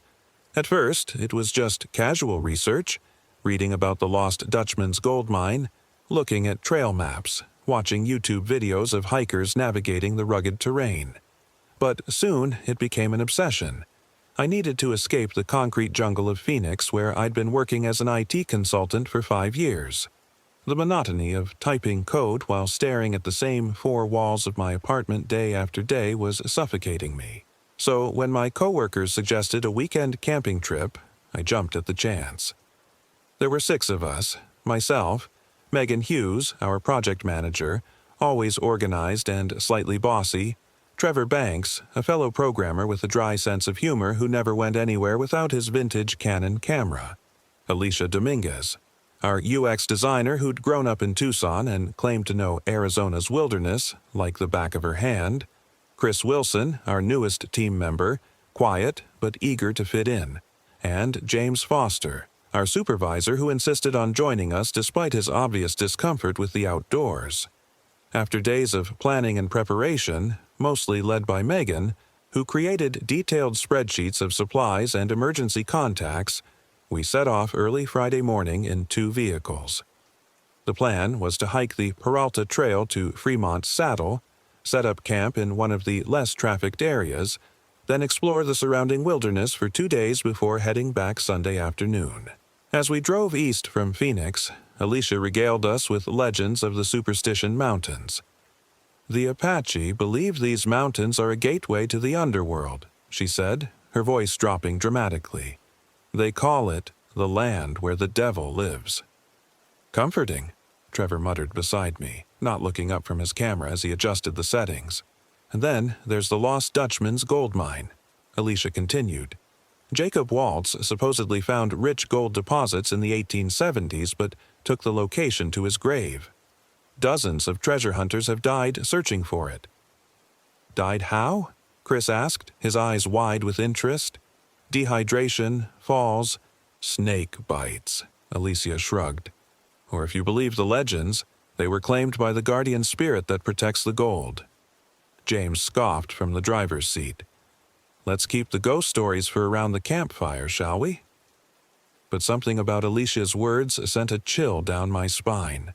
Perhaps it was the way the jagged mountains loomed ahead of us, their reddish peaks stark against the clear blue sky, or maybe it was something more primal. A warning I should have heeded. We reached the Peralta trailhead around 10 a.m. The parking lot was nearly empty, which struck me as odd for a Friday, but I attributed it to the sweltering September heat. The temperature was forecasted to reach 100 degrees, though it would cool significantly at night. We shouldered our packs, checked our water supplies one last time, and set off. The first few hours of the hike were uneventful but grueling. The trail wound upward through saguaro cacti and mesquite trees, offering little shade from the relentless sun. James struggled the most, stopping frequently to catch his breath and wipe sweat from his forehead. "You doing okay, boss?" I asked during one such break. He nodded, though his face was flushed red. "Just been too long since I've done any real hiking. Don't worry about me." By early afternoon, we reached Fremont Saddle and were rewarded with a spectacular view of Weaver's Needle, a towering volcanic spire that dominated the landscape. We took photos and rested while Alicia consulted her map. "There's a spot about half a mile off trail that would make a perfect campsite," she said, pointing to an area west of the main path. "It's near a seasonal creek that might still have some water this time of year, and it's sheltered enough to block the wind." "Off trail?" Megan frowned. "Is that allowed?" "Technically, yes," Alicia replied. "Just have to make sure we follow leave no trace principles. Trust me, it's worth it for the privacy and the view." After some discussion, we agreed to follow Alicia's suggestion. As we left the marked trail, I noticed James typing something on his phone. "Getting a message out before we lose signal?" I asked. He nodded, looking slightly embarrassed. "Just letting my wife know we're okay so far. She worries." I checked my own phone, one bar of service that flickered in and out. I sent a quick text to my sister, who was watching my dog Rusty for the weekend, then switched to airplane mode to conserve battery. The terrain became more challenging as we picked our way through scrub and over loose rocks. Chris slipped once, scraping his palm on a jagged stone, but it was just a minor cut. After about 40 minutes of slow progress, we reached the spot Alicia had described. It was indeed perfect, a relatively flat area surrounded by twisted juniper trees that offered some protection from the elements, with a stunning view of the valley below. A dry creek bed ran nearby, with a few stagnant pools of water still visible among the rocks. "See, what did I tell you?" Alicia said proudly as we shrugged off our packs. We set up camp efficiently, with 3 two-person tents arranged in a rough semicircle. I would be sharing with Trevor, Megan with Alicia, and James with Chris. By the time we finished, the sun was beginning its descent, painting the surrounding rocks in warm oranges and deep purples. Trevor spent some time photographing the sunset while the rest of us gathered wood for a small fire. As darkness fell, we sat around the flickering flames, eating freeze-dried meals and passing around a flask of whiskey James had brought. The mood was relaxed and cheerful. Chris told us about his previous job in Seattle And Megan shared stories about a disastrous camping trip she'd taken with an ex-boyfriend in Yosemite. Even James seemed to have forgotten his discomfort, laughing and joining in the conversation. Then Alicia, her face eerily illuminated by the firelight, began telling us about Manuel Peralta. The Peralta Trail we hiked today? It's named after a Mexican rancher who allegedly discovered gold in these mountains in the 1840s, she said. But when he returned with a large group to mine the gold, they were massacred by Apaches. Some say it was just a territorial dispute, but others believe the Apaches were protecting something much older and more dangerous than gold. What do you mean? I asked, feeling that same inexplicable chill from earlier. Alicia leaned forward. There are stories about something the Apache called Nahinzin, the Wanderer, a spirit that takes the form of a human but isn't human at all. They say it lures people deep into the mountains and changes them. Changes them how? Chris asked. It empties them out and wears them like clothing, Alicia whispered. From the outside, they look the same, but inside, there's nothing left but the Wanderer. Jesus, Alicia, Megan said, pulling her jacket tighter around herself. Way to ensure none of us sleep tonight. It's just a story, James said firmly. Every wilderness area has its boogeyman tales. But I noticed how he glanced nervously at the darkness beyond our campfire's glow. We stayed up a bit longer, trying to lighten the mood with more pleasant topics, but Alicia's story had cast a pall over the evening. One by one, we retired to our tents, with Trevor and I being the last to turn in. Do you think there's anything to those legends? Trevor asked as we settled into our sleeping bags. Nah, I replied, though I wasn't entirely convinced. Just local folklore designed to keep people away from the gold, or whatever resources they wanted to protect. Probably, he agreed. Still, there's something about this place that feels, I don't know, heavy. I knew exactly what he meant. Despite my exhaustion from the day's hike, sleep proved elusive. The night was filled with strange sounds, the wind whistling through the rocks, creating an almost human-like moaning, small animals scurrying outside our tent, and once what sounded like distant singing, though it was so faint I convinced myself I'd imagined it. When I finally drifted off, my dreams were chaotic and disturbing. I was running through the mountains, pursued by something I couldn't see but could sense getting closer. The landscape kept shifting, impossible geometric patterns forming in the rocks. And there was a figure standing atop Weaver's Needle, a silhouette that seemed to be watching me with malevolent interest. I woke with a start just before dawn, my heart racing. Trevor was still asleep beside me, his breathing deep and even. I unzipped the tent quietly and stepped outside. The world was painted in shades of gray and blue as night prepared to give way to morning. The air was cool and still. I took a deep breath, trying to shake off the lingering unease from my dreams. Something caught my eye near the dry creek bed, a flicker of movement. I squinted, thinking it might be a coyote or javelina, but it was a human figure. Alicia. She was kneeling by one of the stagnant pools, her back to me, doing something I couldn't make out. Alicia, I called softly, not wanting to wake the others. She didn't respond or turn around. I approached cautiously, the ground cold beneath my bare feet. As I got closer, I could see she was trailing her fingers through the muddy water, drawing patterns I couldn't discern from my angle. Her hair hung loose around her face, obscuring her profile. "Hey," I said when I was just a few feet away. "Everything okay?" She went still. Then, slowly, she turned her head. Just her head, her body remaining in the same position. The movement was so fluid, so unnatural that my breath caught in my throat.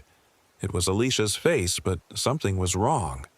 Her expression was blank, her eyes reflecting the pre-dawn light like an animal's.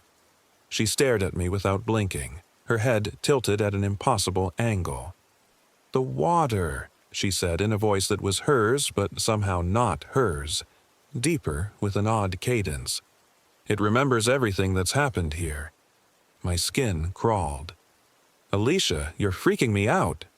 She smiled then, a wide, empty smile that didn't reach her eyes. "Go back to sleep, Daniel. It's not time yet." Before I could respond, she turned back to the water.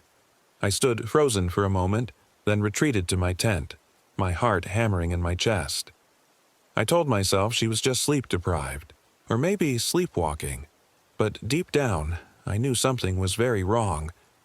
I crawled back into my sleeping bag, watching the tent entrance as if expecting Alicia to appear at any moment. Eventually, exhaustion won out, and I fell into a fitful sleep. The next time I woke, it was to Trevor shaking my shoulder.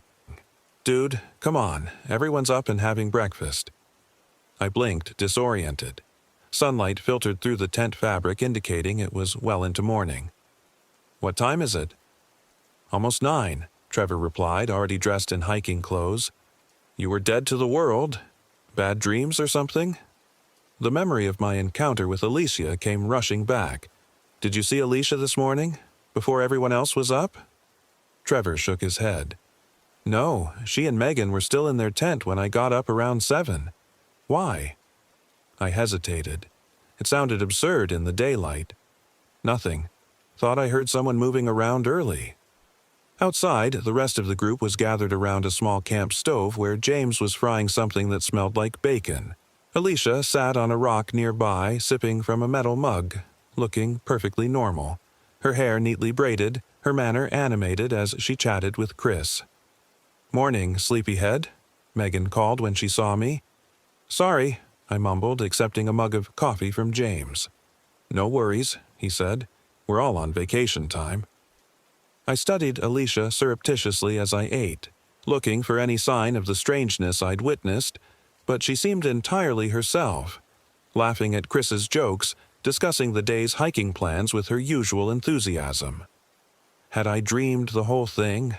It had felt so real, but in the clear light of day, surrounded by normal conversation and the smell of coffee, it seemed increasingly implausible.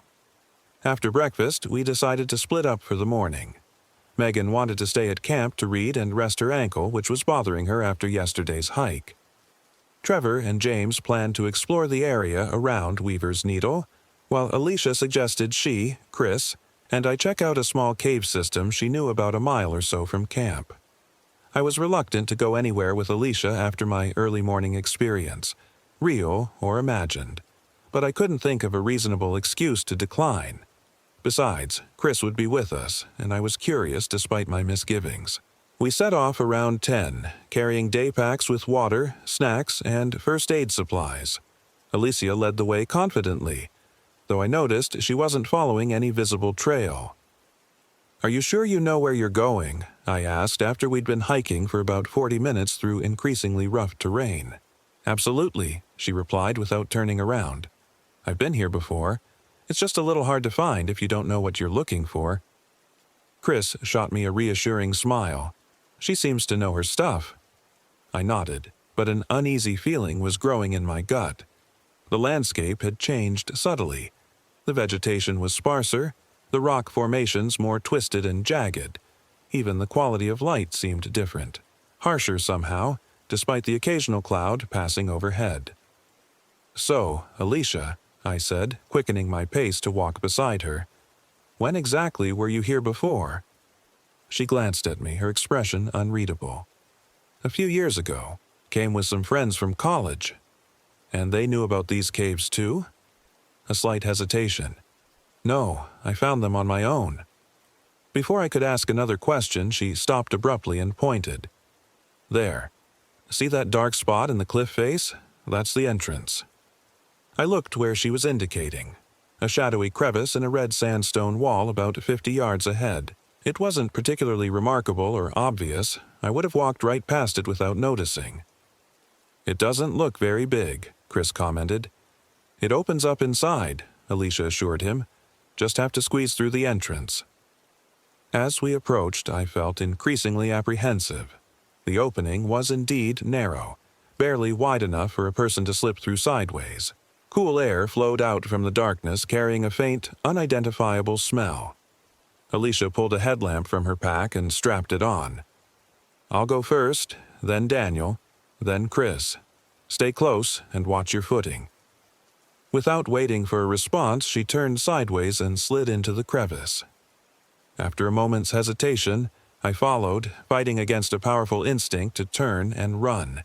The entrance was even tighter than it had appeared, the rough stone scraping against my chest and back as I inched forward. For a terrifying few seconds, I thought I might get stuck, but then the passage widened, and I stumbled into a larger space where Alicia was waiting, her headlamp creating strange, shifting shadows on the rock walls. "You okay?" she asked. I nodded, unable to speak, my heart still racing from the claustrophobic entry. Chris emerged a moment later, looking equally unsettled. That was intense. "It gets better," Alicia said, turning to illuminate more of the cave. She was right. The space opened into a roughly circular chamber about 20 feet across, with a ceiling high enough that we could stand comfortably. The walls were smooth in places, as if water had once flowed through, and glittered with tiny embedded crystals where the light struck them. "This is just the first chamber," Alicia said, her voice echoing slightly. "There's a whole system back here." She led us to the far side of the room, where another, larger opening led deeper into the cliff. As we passed through this second entrance, the temperature dropped noticeably, and that strange smell grew stronger, an earthy, metallic odor that reminded me vaguely of blood. The second chamber was larger and more impressive than the first. Stalactites hung from the ceiling like stone teeth, with corresponding stalagmites reaching up from the floor. Water dripped somewhere in the darkness beyond the reach of our lights, creating a steady, rhythmic sound. "This is amazing," Chris whispered, his earlier discomfort seemingly forgotten as he gazed around in wonder. It was beautiful, in a primal, alien way, but I couldn't shake my growing sense of dread. Something felt wrong about this place. Something beyond the natural unease of being underground. Alicia moved with purpose toward the back of the chamber, where the ceiling dipped lower. "The best part is through here," she said, indicating yet another passage. "How far does it go?" I asked, not sure I wanted to venture any deeper. "Not far," she replied. "Just one more room. But it's worth it, I promise." I looked at Chris, who shrugged. "We've come this far." The third passage was shorter but required us to crouch down as we moved through. It opened into a smaller chamber with a perfectly flat floor, as if it had been deliberately leveled. In the center stood a roughly circular stone about waist-high, its surface worn smooth. Alicia walked directly to this stone and placed her hand on it. "This is it," she said softly. "This is what I wanted to show you." "What is it?" Chris asked, approaching cautiously. She traced some invisible pattern on the stone's surface. "The Apache used this place for ceremonies. This was their altar." I frowned. "How do you know that?" "I told you," she said, still not looking up. "I've been here before." The way she said it sent another chill through me. "Alicia, I think we should head back. The others will be wondering where we are." She ignored me, continuing to trace patterns on the stone. Then she began to hum a low, monotonous tune that seemed to resonate in the small space. Chris shot me a concerned look. "Hey, Alicia, you okay?" She stopped humming abruptly and turned to face us. In the harsh beam of my headlamp, her face looked different, angular, almost predatory. "I need your help with something." "What kind of help?" I asked, taking an involuntary step backward. "A small sacrifice," she said, her voice dropping to that deeper register I'd heard by the creek. "Just a little blood." Before either of us could react, she pulled a hunting knife from her pack, a wicked-looking blade I hadn't seen before. "Whoa!" Chris exclaimed, backing away. "What the hell, Alicia?" "It's not Alicia," I said, the realization hitting me with terrible clarity. "It's not her." She, or the thing that looked like her, smiled that empty smile. Clever Daniel. But too late. She lunged at Chris, who was closer, slashing with the knife. He cried out as the blade caught his forearm, opening a deep gash. Blood welled immediately, shockingly bright in the beam of my headlamp. "Run!" I shouted, grabbing Chris by his uninjured arm and pulling him toward the passage. But Alicia, or whatever was wearing Alicia's form, moved with inhuman speed, blocking our exit. "The ceremony requires 3, it said in that horrible wrong voice. 1 to give, 1 to take, 1 to become. I thought frantically of the backpack I wore. Did I have anything that could be used as a weapon?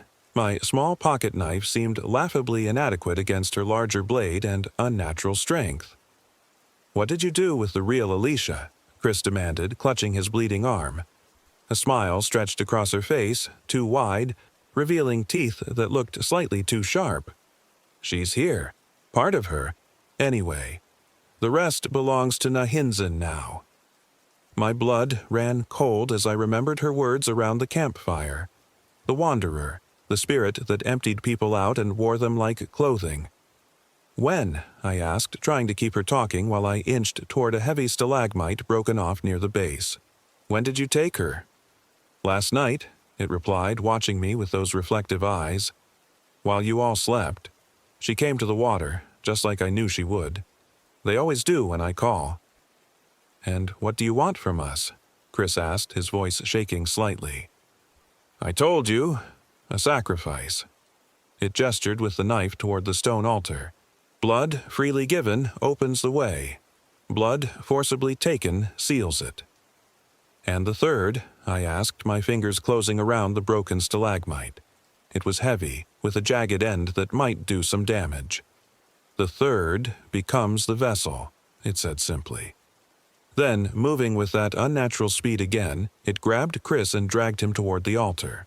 I didn't think, just acted. I swung the stone club with all my strength, catching the thing wearing Alicia's body on the side of the head. There was a sickening crack, and it stumbled, releasing Chris. But it didn't fall.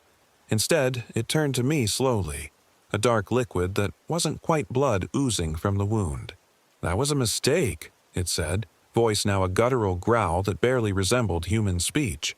It came at me then, knife flashing in the beam of my headlamp. I swung the stalagmite again, but it ducked under my blow and drove the knife into my thigh. Pain exploded through my leg, hot and sharp. I cried out, falling to one knee. "Daniel!" Chris shouted. He had retrieved his own pack and was holding something, his canister of bear spray. The creature turned toward him, and Chris unleashed a cloud of capsaicin directly into its face. The effect was immediate and shocking. The thing wearing Alicia's body let out an inhuman screech, dropping the knife and clawing at its eyes. Its movements became spasmodic, jerky, as if it was fighting to maintain control of its host. "Come on," Chris yelled, helping me to my feet. I gritted my teeth against the pain and stumbled toward the passage, leaning heavily on Chris. Behind us, the creature continued to shriek, the sound echoing horribly in the confined space. Navigating the passages was a nightmare. I was weakening from blood loss, and Chris was injured as well. But fear gave us speed. We half-crawled, half-dragged ourselves through the narrow entrance crevice and emerged into the blinding sunlight. "We have to get back to camp," Chris gasped. "Warn the others." I nodded, unable to speak. My leg was on fire, blood soaking through my pants and running down into my boot. Chris helped me hobble in what we hoped was the right direction, both of us glancing fearfully over our shoulders. But the creature didn't immediately pursue us. Perhaps the bear spray had incapacitated it more than we'd realized. Or maybe it was biding its time. We stumbled through the wilderness for what felt like hours but was probably only 20 minutes or so. The terrain looked completely unfamiliar. Either we were going the wrong way, or the landscape itself had somehow changed. Finally, I had to stop. "Need to bandage this," I managed through gritted teeth, indicating my leg. Chris helped me sit against a boulder and then used a bandana from his pack to create a makeshift tourniquet above the stab wound. His own cut had mostly stopped bleeding but looked angry and red.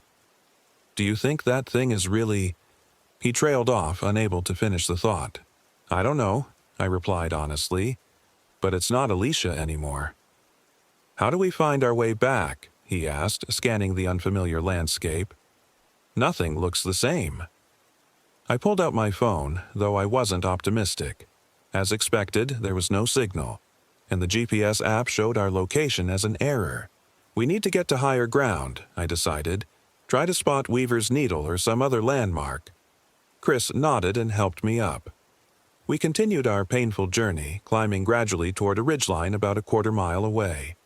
The sun beat down mercilessly, and my vision was beginning to blur at the edges. From pain, blood loss, or dehydration, I wasn't sure. When we finally reached the ridge, the view did nothing to reassure us. The landscape spread out below looked nothing like what we'd hiked through the day before. The familiar red sandstone formations were replaced by darker, more twisted rock structures. Even the vegetation seemed different, sparser, more gnarled. "This isn't possible," Chris whispered.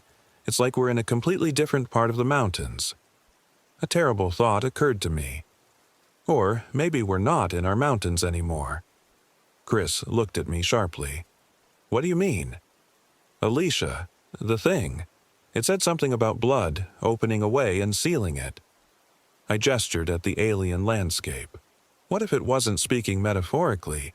What if we've crossed over to somewhere else? "That's crazy," Chris said, but his voice lacked conviction.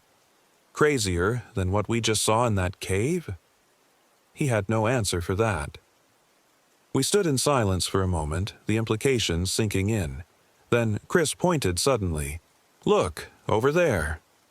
In the distance, perhaps a mile away, was a column of smoke rising into the sky.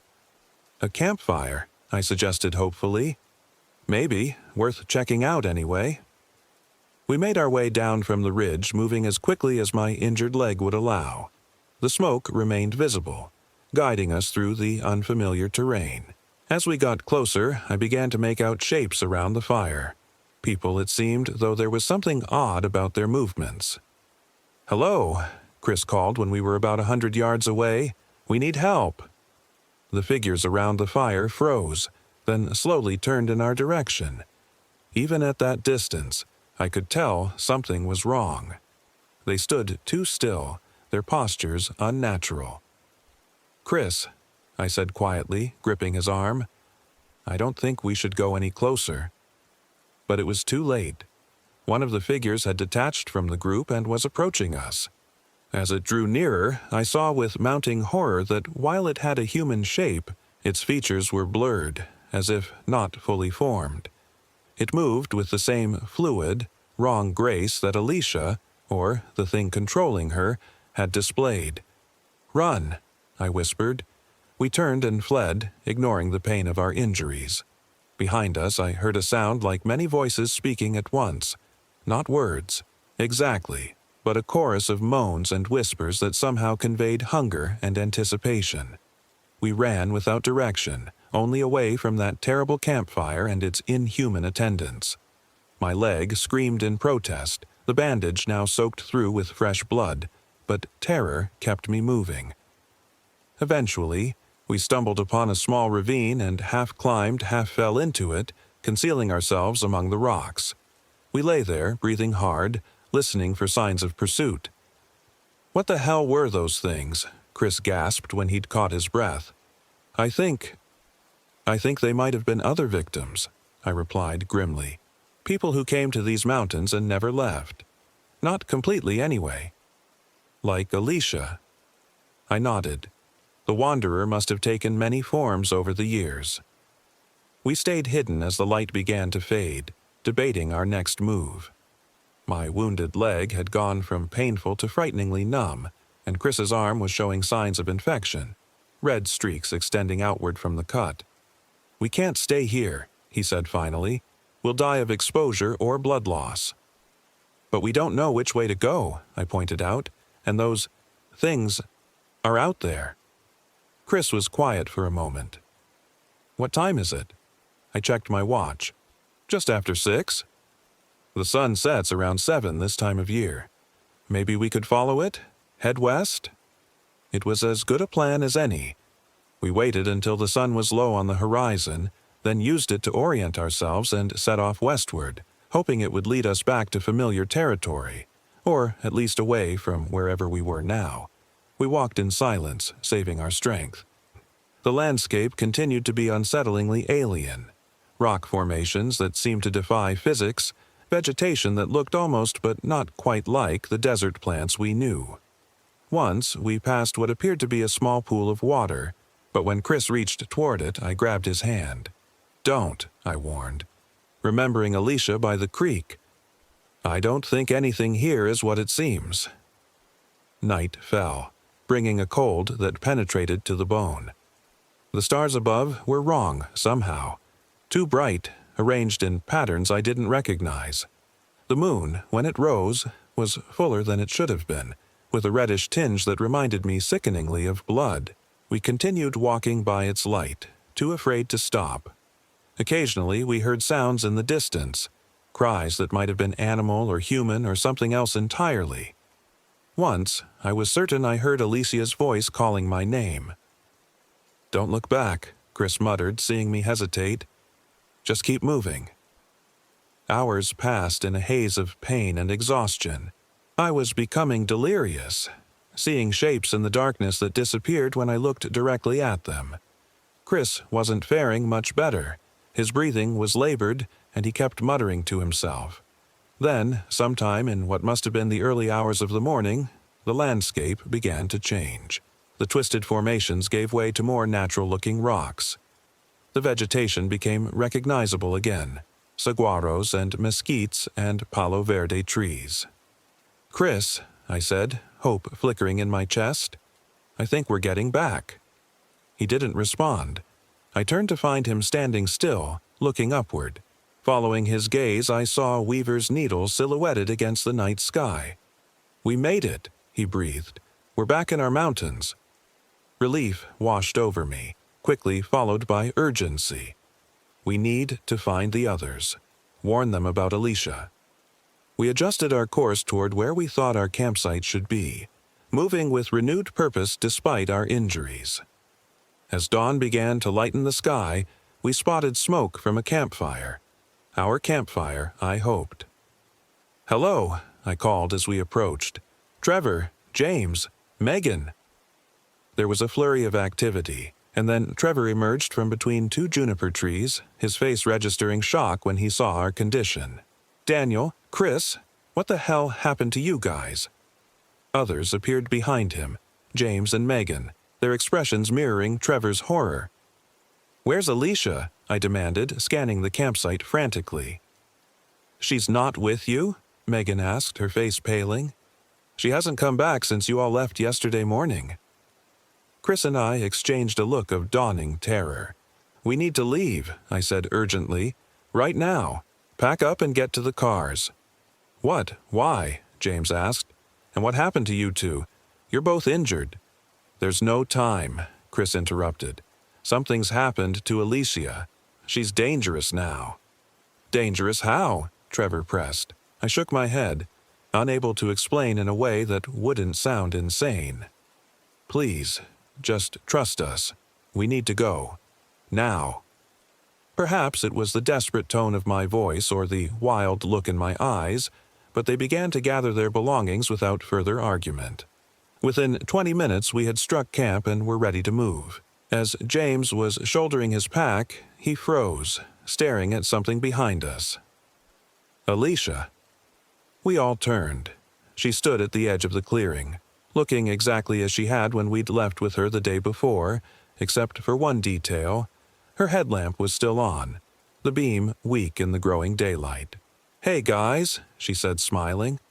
"Sorry I'm late. Got a bit turned around coming back." "Stay back," I warned the others, pulling Chris behind me. "That's not Alicia." Megan looked at me like I'd lost my mind. "What are you talking about? She's right there." "Daniel's right," Chris said, his voice shaking. "Something's happened to her. Something in the caves." "Caves?" Trevor echoed, confused. "What caves?" Alicia, or the thing wearing her face, continued to smile. "They're confused, Trevor. We got separated yesterday and they must have fallen and hit their heads." She took a step forward. "Look at their injuries. They need medical attention. Concern written on his face. Are you okay, Alicia? We were worried. Don't. I shouted, but it was too late. James reached her, placing a hand on her. What happened out there? In one fluid motion, Alicia grabbed his wrist and twisted. There was a sickening crack, and James screamed, falling to his knees. Then Alicia, no, the Wanderer, was holding the same hunting knife from the cave, its blade catching the early morning light. "Run!" I shouted to Trevor and Megan. "Get to the cars." For a crucial moment they hesitated, clearly torn between their injured boss and the safety of escape. "I've waited so long," the thing wearing Alicia's face said, its voice shifting between her normal tone and that deeper, inhuman register. So many travelers, but never the right combination. Until now.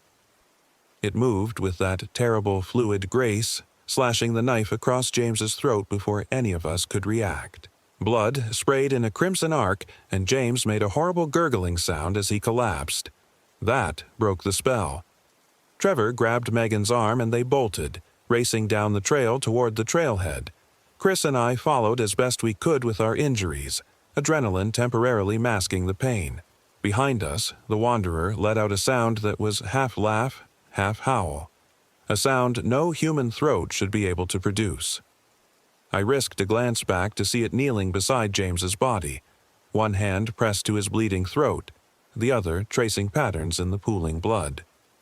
"It's performing the ritual," Chris gasped as we stumbled downhill. "Like in the cave. Blood forcibly taken."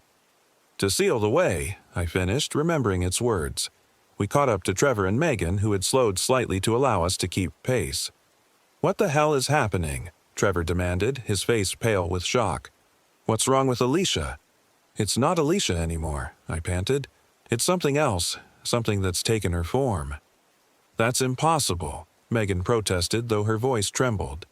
"Things like that don't exist." "Tell that to James," Chris snapped. We continued our desperate flight down the mountain, staying on the main trail this time. My injured leg threatened to give out with each step, but fear kept me moving. Behind us, I could hear something pursuing, not with the heavy footfalls of a normal human, but a soft, sliding sound punctuated by that awful, inhuman laughter. "It's gaining on us," Trevor warned, glancing back. "Keep going," I urged.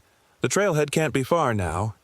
But the trail seemed longer than it had on the way up, twisting endlessly through the desert landscape.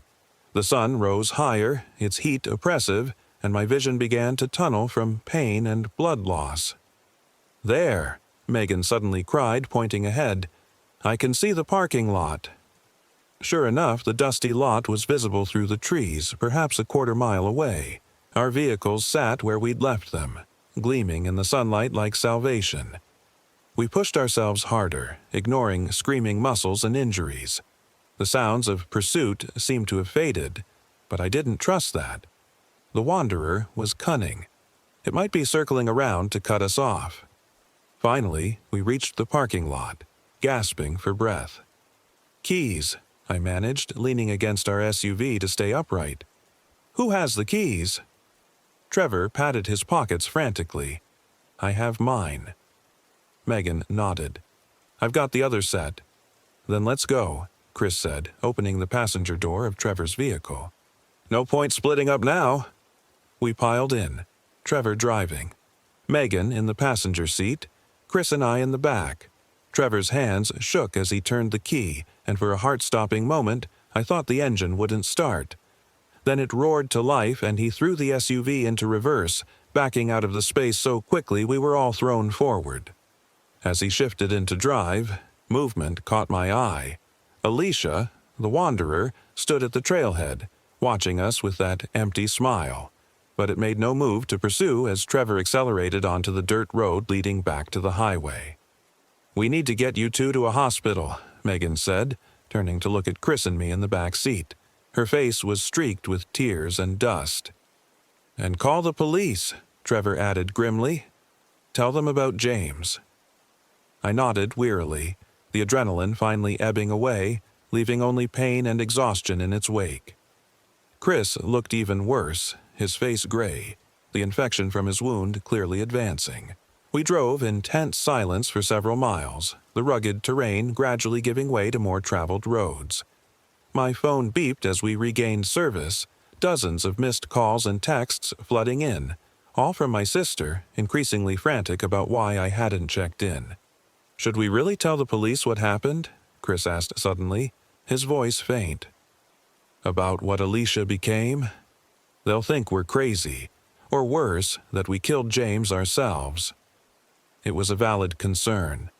The truth sounded insane even to me, who had lived through it. "We tell them we got separated," I decided after a moment. "That Alicia was acting strange, became violent. We don't mention anything supernatural. Just that she attacked James, and we fled." The others nodded solemnly. It wasn't the whole truth, but it was as close as we could come without ending up in psychiatric evaluation. As we approached Apache Junction, the nearest town with a hospital, Trevor suddenly braked hard, swerving to avoid something in the road. I was thrown against my seatbelt, pain flaring in my injured leg. "What the hell?" Megan exclaimed. Trevor was staring through the windshield, his face drained of color. It was Alicia, standing in the middle of the road. "That's impossible," I said, looking around frantically. "We're miles from the trailhead.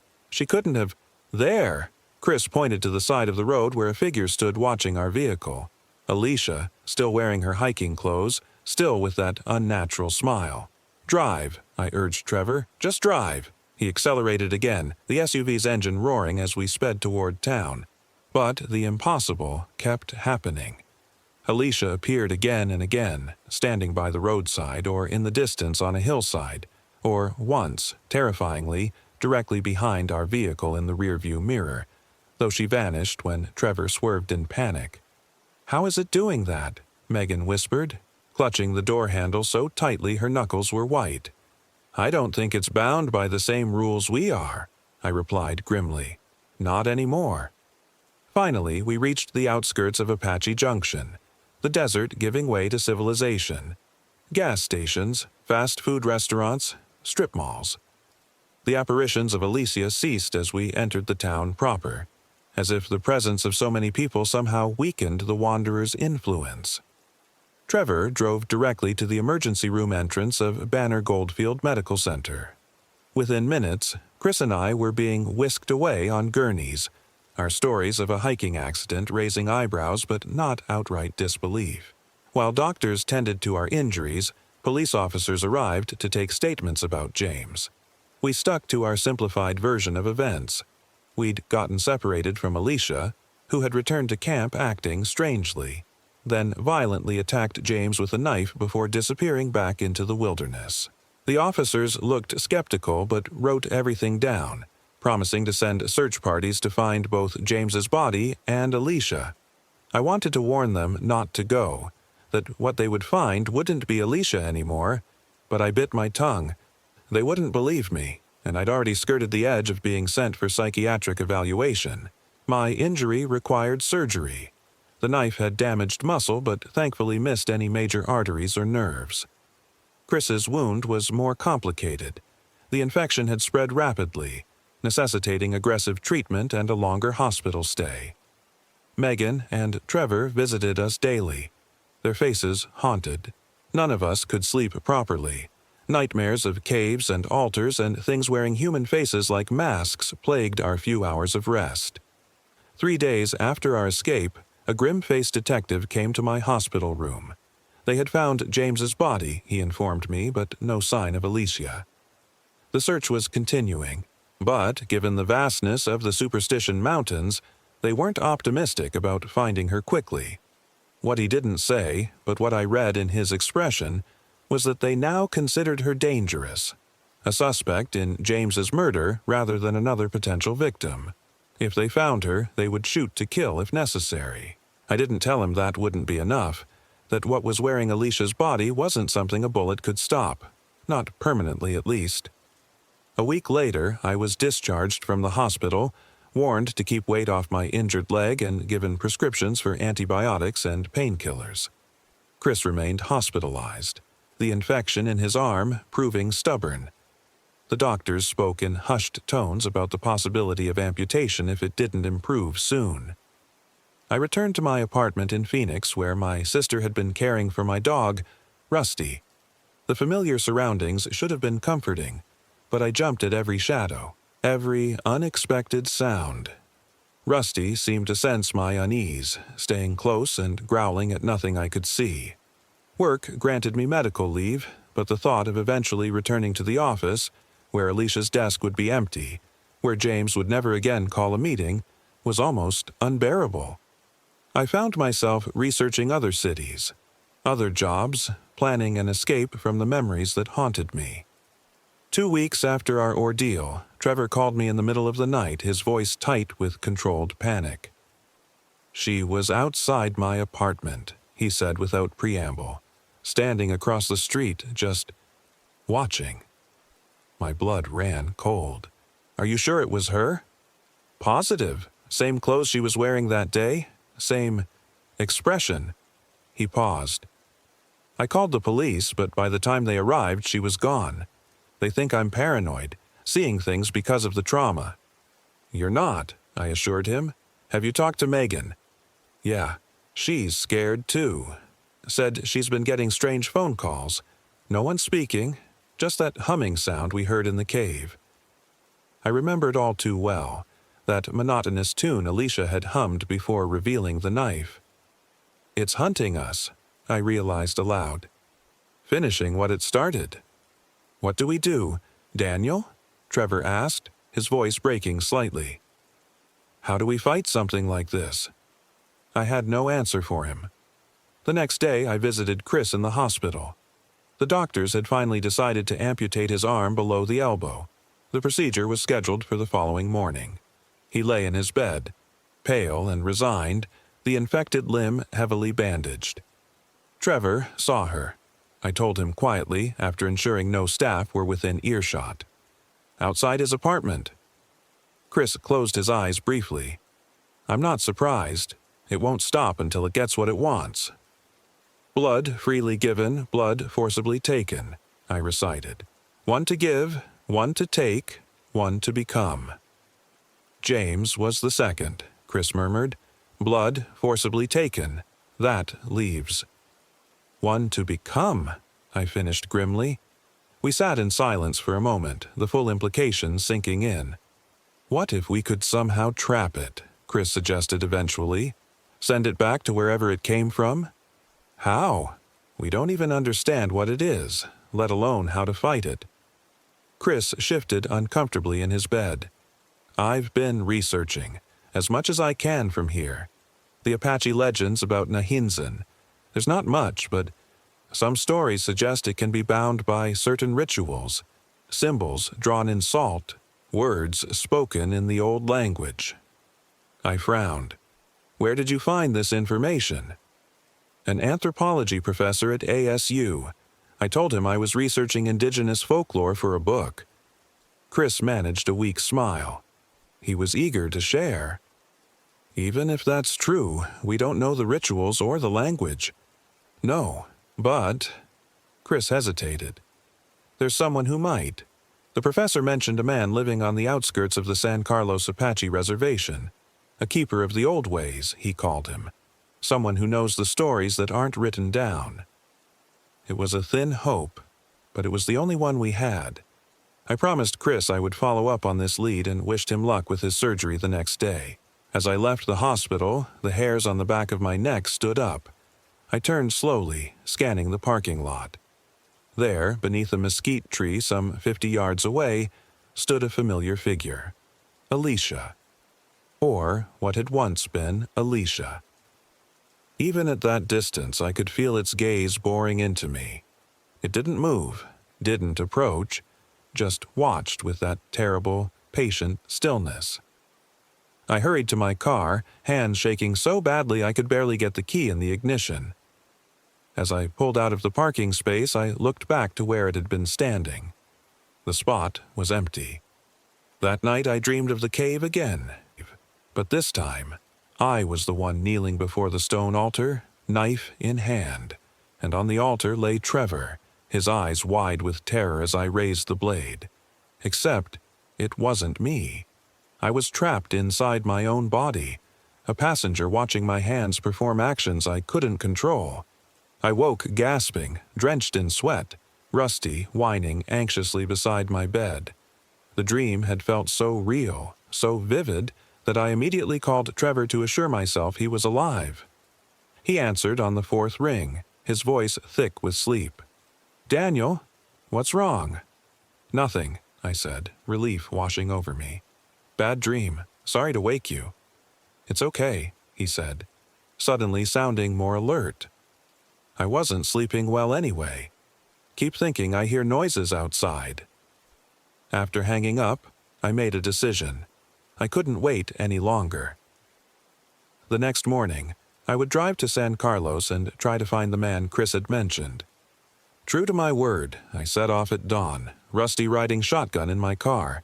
I couldn't bear to leave him alone, and somehow his presence was comforting.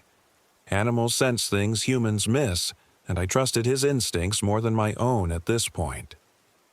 The drive to San Carlos took about 2 hours, the landscape changing from urban sprawl to desert scrub to the more vegetated terrain of the reservation. Following Chris's directions, I sought out a small trading post on the reservation's western edge. The elderly Apache woman who ran the place regarded me suspiciously when I asked about the man I was seeking. "John Kedaya?" she repeated, eyebrows raised. "What business you got with him?" I'd prepared a story about researching local folklore for a book, but something in her penetrating gaze made me hesitate. "It's about the Superstition Mountains," I said instead, "about something that lives there, something called Nahinzen." Her expression changed immediately, the suspicion replaced by alarm. She made a small gesture with her right hand, warding off evil. I realized. "You've seen it," she said. It wasn't a question. I nodded. She studied me for a long moment, then sighed. "John lives about 5 miles north of here. Take the dirt road behind the post, follow it until you see a blue mailbox. Can't miss it." She paused. "He might not talk to you. He doesn't talk to many outsiders these days." I thanked her and returned to my car. Rusty greeted me enthusiastically, apparently having forgiven me for leaving him alone for 10 minutes. The dirt road was rough, my car bouncing over ruts and rocks as I drove slowly northward. The blue mailbox, when I finally spotted it, was faded and dented, almost hidden among the desert vegetation. A narrow path led from the road to a small house about 100 yards back. A simple stucco structure with a metal roof and a covered porch where an elderly man sat in a rocking chair, watching my approach. I parked and got out, instructing Rusty to stay in the car. As I walked toward the house, the man, John Kedaya, I presumed, made no move to greet me, just continued rocking slowly. "Mr. Kedaya?" I called when I was close enough. "My name is Daniel Reeves. I was hoping to talk to you about the Wanderer." He stopped rocking. His face was weathered by years and sun, deep lines etched around eyes that looked far older than the rest of him. "You've seen it," he said, echoing the woman at the trading post. "Yes." He nodded once, then gestured to another chair on the porch. "Sit. Tell me." I did as instructed, haltingly at first, then with increasing urgency as I recounted our experience in the Superstition Mountains. The caves, the altar, Alicia's transformation, James's death, and our subsequent haunting by the thing that wore our friend's form. John listened without interruption, his expression unreadable. When I finished, he sat in silence for several minutes, still rocking gently. "Few who encounter Nahinzen live to tell about it," he said finally. "You were fortunate." "I don't feel fortunate," I replied bitterly. "My friend lost his arm. Another friend is dead, and that thing is still out there, wearing Alicia like a costume, hunting the rest of us." John nodded gravely. "It will not stop until it completes its ritual. 3 souls it needs, 1 freely given, 1 forcibly taken, 1 to become its new vessel when the old one wears out." "Alicia was the first," I said. She went to it willingly, though she didn't know what would happen. And your boss was the second. Blood forcibly taken. Which means one of us, me, Chris, Trevor, or Megan, is meant to be the third, the vessel. John's eyes met mine. Yes. And until it claims the third, it cannot fully manifest in your world. It is limited, constrained by rules older than humanity. How do we stop it? I asked, leaning forward. There must be a way. He was quiet again, considering. There is a ritual, he said slowly, a way to bind the Wanderer and send it back to the space between worlds, where it belongs. But it is dangerous, and it requires one who has been marked by the Wanderer. Marked? You mean like Chris and me, with our injuries? John shook his head. No, marked in spirit. One whose essence it has tasted, whose dreams it has walked in.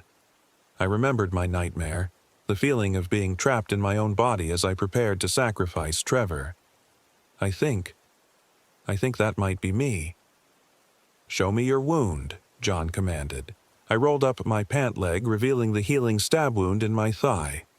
John leaned forward, examining it with a critical eye, then sat back with a nod. Yes, it has tasted your blood, walked in your dreams. You are the one it has chosen. A chill ran through me. Chosen for what? To become the vessel, if it can complete its ritual, but also the only one who can send it back. He fixed me with a penetrating stare. Are you willing to do what must be done? I thought of James lying dead on the mountain, of Chris losing his arm, of Trevor and Megan living in fear. Yes, whatever it takes. John nodded once, decisively. Then I will teach you the binding words, and I will give you what you need to perform the ritual. But you must understand, once begun, there is no turning back. Either you bind the Wanderer, or it takes you. I understand. For the next several hours, John instructed me in the ritual, teaching me words in the Apache language that felt strange and heavy on my tongue, showing me the symbols I would need to draw, explaining the materials I would need to gather. The ritual must be performed at the place where it first crossed over, he told me. The cave with the altar. My stomach clenched at the thought of returning to that terrible place. And I have to go alone? No, you will need others, those who have also encountered the Wanderer. They must stand at the cardinal points, forming a barrier it cannot cross. I thought of asking Trevor and Megan to return to the mountains with me, knowing what waited there, and my resolve wavered. I can't ask them to risk their lives again. Without them, you will fail, John said simply, and the Wanderer will continue its hunt. As the sun began to set, John gave me a small leather pouch containing various items for the ritual. Salt mixed with certain herbs, a small obsidian knife, a bundle of dried sage, and other components I couldn't identify. Return to your friends, he instructed. Prepare them for what must be done, and be vigilant. As the ritual draws closer, the Wanderer will sense your intentions and try to stop you. I thanked him, pocketing the pouch, and turned to go. But John caught my arm, his grip surprisingly strong for a man his age. There is one more thing you should know, he said, his voice dropping to almost a whisper. If you succeed in binding the Wanderer, the vessel it currently occupies, your friend Alicia, may not survive. I had suspected as much, but hearing it confirmed sent a wave of grief through me. Is there any way to save her? John's eyes were sad but resolute. If any part of her remains within, it will be freed when the Wanderer is banished. But after so long in its grasp, there may be nothing left to save. I nodded, accepting this harsh truth, and returned to my car where Rusty waited patiently. As I drove away, I glanced in my rearview mirror to see John still standing on his porch, watching me go with an unreadable expression. The drive back to Phoenix was long and contemplative. I had to convince Trevor and Megan to return to the place of our nightmares, risking their lives on a ritual that might not even work, and even if it did work, I would essentially be killing what remained of Alicia. But the alternative was worse. The Wanderer continuing its hunt, claiming one of us as its new vessel, then moving on to other unsuspecting victims, perpetuating its cycle of terror forever. When I arrived home, I called Trevor and Megan, asking them to come to my apartment immediately. They both arrived within the hour, looking tired and on edge. "What's so urgent?" Megan asked as she settled onto my couch, eyeing Rusty, who had placed himself protectively at my side. I took a deep breath and told them everything: my visit to John Kidea, what I had learned about the Wanderer, and the ritual that could potentially end our nightmare. "You want us to go back there?" Trevor asked incredulously when I'd finished. "Back to those caves?" "I know it's asking a lot," I admitted, "but it's the only way to stop this thing, and we can't just leave it out there to prey on other people." "What about the police?" Megan suggested. "Can't we tell them where to find whatever Alicia has become?" I shook my head. Even if they believed us, which they won't, what could they do? Arrest it? Shoot it? John says conventional weapons might slow it down, but they won't stop it. "And we're supposed to trust this guy we've never met?" Trevor countered. "For all we know, he could be feeding you lies or setting us up." "I believe him," I said simply. "I can't explain why, but I do.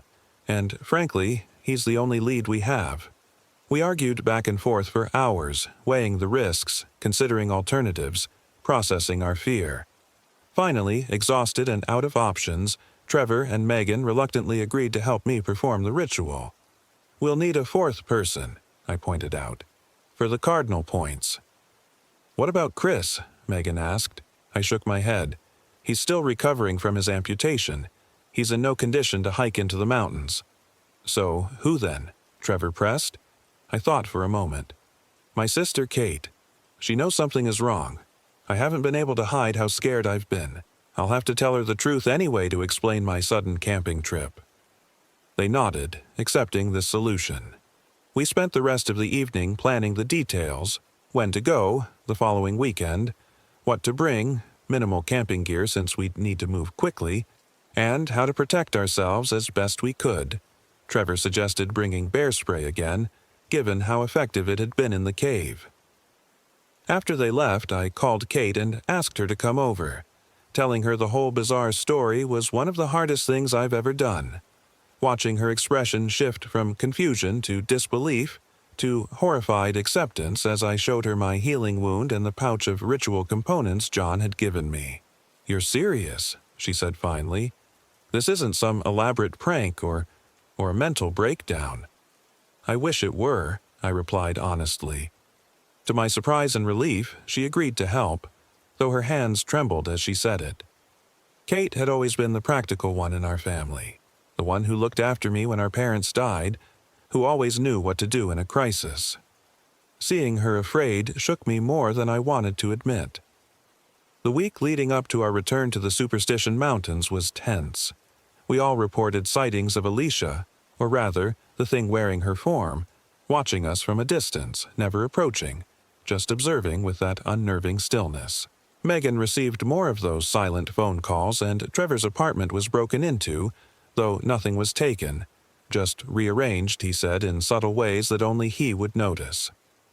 I dreamed of the cave every night now, each dream more vivid and disturbing than the last.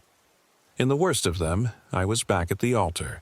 But this time, I was the sacrifice, unable to move as the Wanderer wearing Alicia's face stood over me with the obsidian knife, chanting words I almost understood.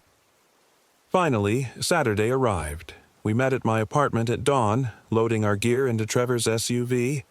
No one spoke much. We were all too aware of what we were facing. Even Rusty seemed subdued, perhaps sensing the gravity of our mission. As we drove toward the Superstitions, I went over the ritual one more time, making sure everyone knew their roles. Trevor, Megan, and Kate would stand at 3 points around the altar, holding bundles of sage and reciting a simple phrase in Apache that I had taught them. Meanwhile, I would perform the main ritual, drawing the binding symbols in salt, reciting the longer incantation, and, finally, confronting the Wanderer. We reached the Peralta trailhead around 9, the parking lot more crowded than on our previous visit, a fact that should have been reassuring but somehow wasn't.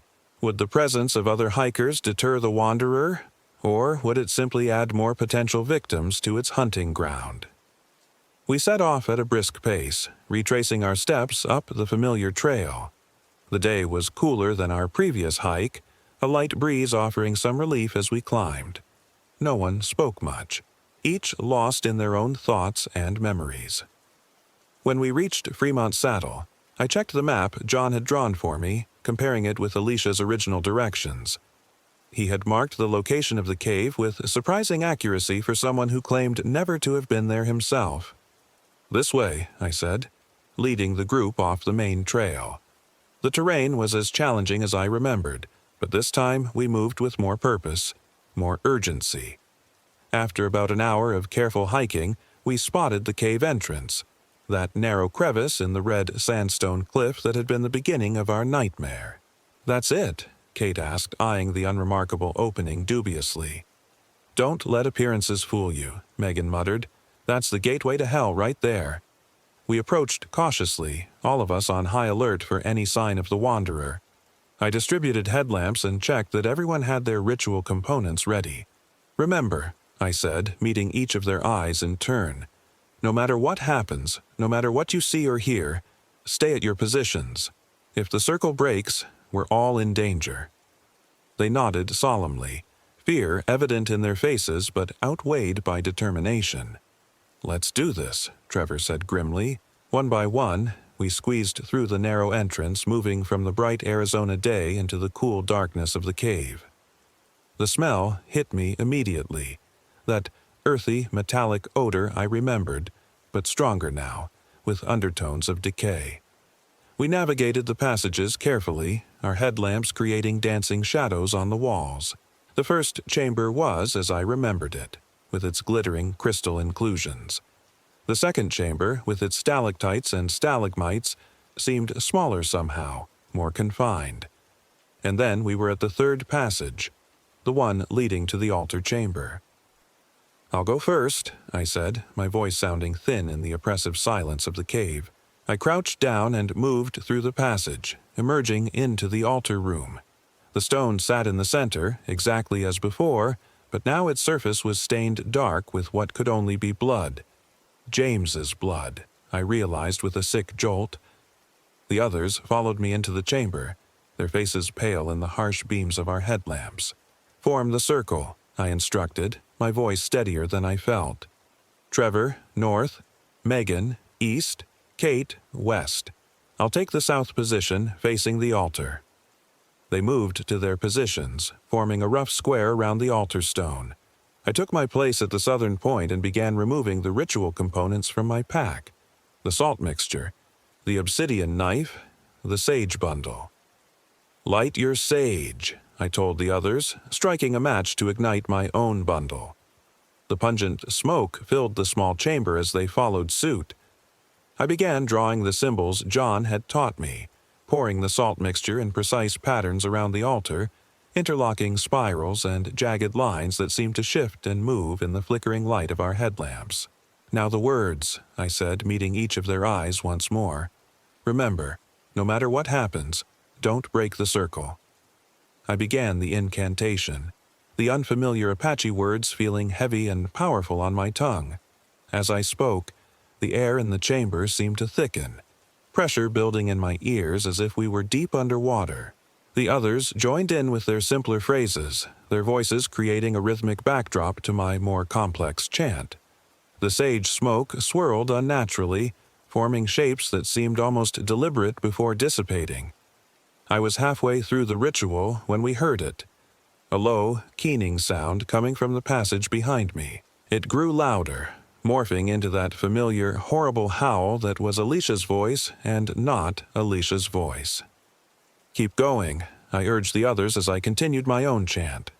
A figure appeared in the passage entrance, Alicia, or the thing wearing her form. But it looked different now.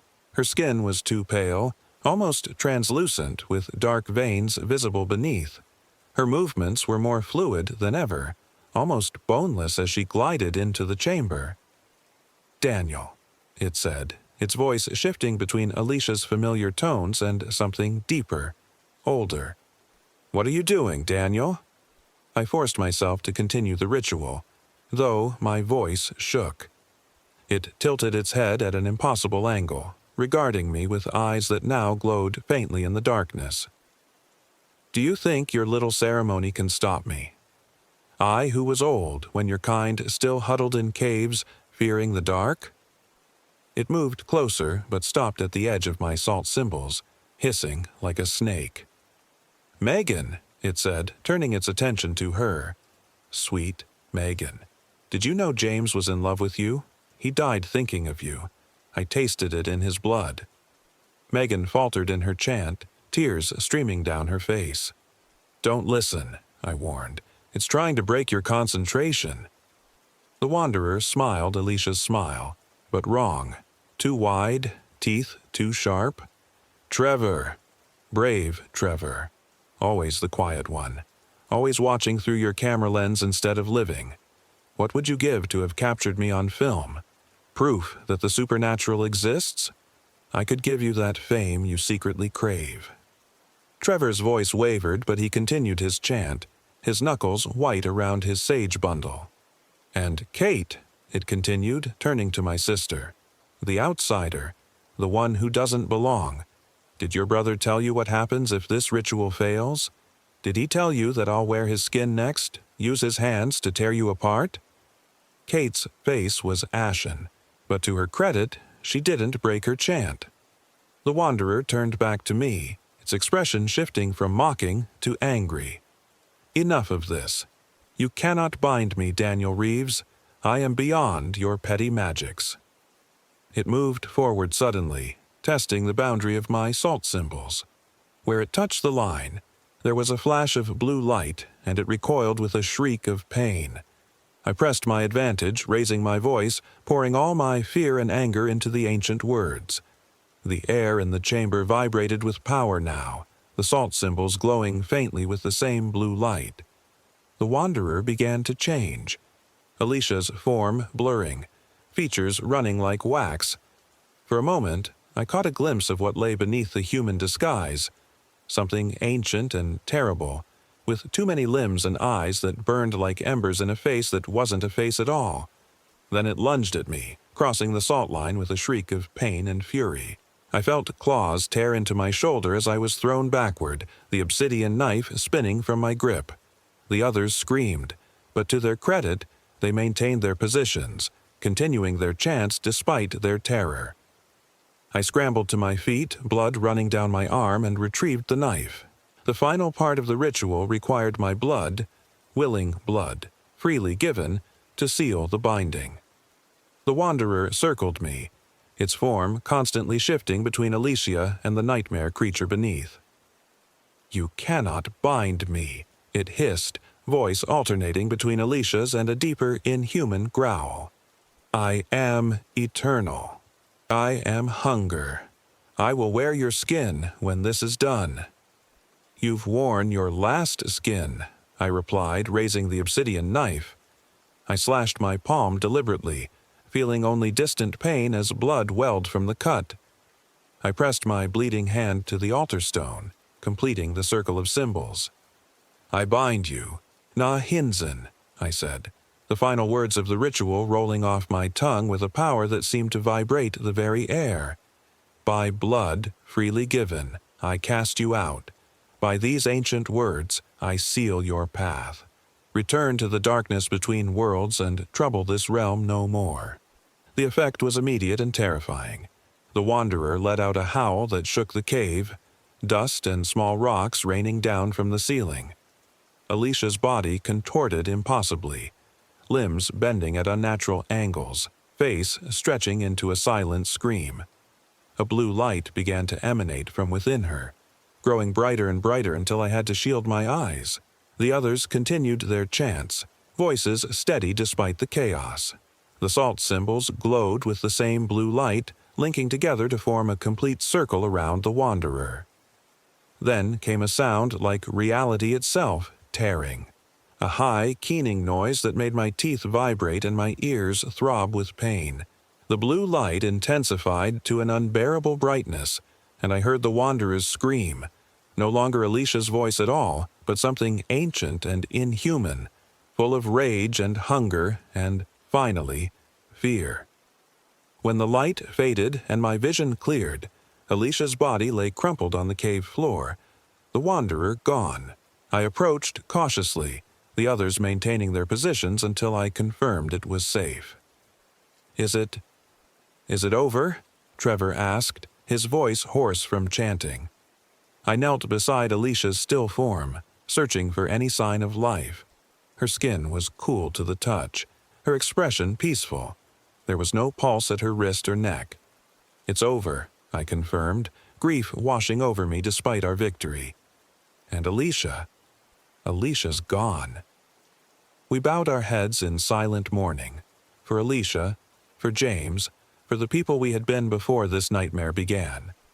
Then, carefully, respectfully, we wrapped Alicia's body in a blanket from my pack and prepared to carry her out of the cave. The journey back was solemn and exhausting. We took turns carrying Alicia's body, making slow progress through the difficult terrain. By the time we reached the trailhead, night had fallen. The parking lot was empty except for our vehicle and one ranger truck. The park ranger approached us quickly, alarmed by the obvious burden we carried. We had agreed on our story beforehand, that we had found Alicia's body while hiking, apparently the victim of a fall. It wasn't the whole truth, but it was close enough, and it spared her memory from being tainted by the violence she had committed while possessed. What followed was a blur of police interviews, funeral arrangements, and grief counseling. The official report ruled Alicia's death an accident and James's murder unsolved, though we knew the truth. Chris recovered from his amputation and joined us for both memorial services, his eyes haunted by what we had experienced but relieved that it was finally over. Months have passed since then. Trevor moved to California, unable to stay in Phoenix with its constant reminders. Megan took a leave of absence from work and went to stay with family in Michigan. Chris is learning to adapt to life with a prosthetic arm, his resilience a constant source of inspiration. Kate checks on me daily, worried that the trauma might have broken something in me that can't be fixed. As for me, I still dream of the cave sometimes, of the altar stone and the thing that wore Alicia's face. I've considered moving away like Trevor did, starting fresh somewhere without the shadows of the Superstition Mountains looming on the horizon. But I stay, feeling somehow responsible. A watcher, a guardian who knows the truth of what lurks in those remote places. I went back to visit John Kidea once, a month after the ritual. I found his house exactly as before, but empty. No sign of the old man or where he might have gone. The woman at the trading post claimed not to know who I was talking about, though I was certain it was the same store. Sometimes I wonder if he too was something more than he appeared. Rusty and I still hike, though never in the superstitions. We stick to popular trails, well-traveled paths where the sunlight is bright and other hikers are always within shouting distance. I carry salt in my pack now, and sage, and the obsidian knife John gave me. Talismans against a darkness I hope never to face again, but am prepared for nonetheless. Because that's the thing about true horror. It changes you. It opens your eyes to a world beneath the world, to ancient things that hunger in the shadows. And once you've seen it, you can never unsee it. You can never go back to who you were before. My name is Daniel Reeves. I'm 34 years old. This happened in September 2024, though sometimes it feels like yesterday, and other times like it happened to someone else entirely. I tell this story not to frighten, but to warn. The wilderness holds beauty and freedom, yes, but in its most remote corners where humans rarely tread, it holds other things too. Things that wait, things that watch, things that hunger for what only we can give them. If you go to the Superstition Mountains, stick to the marked trails. Don't venture into unmarked caves, and if you meet someone on the trail who seems just slightly off, Someone who smiles too widely or moves too fluidly or watches you with too still eyes, turn back. Return to civilization, to light and noise and the comfort of other human voices. Because the wanderer may be bound, but it is not the only thing that dwells in those ancient places between worlds. And not all such entities can be banished with salt and blood and ancient words. Some can only be avoided. Some can only be outrun. And some, I fear, can only be endured.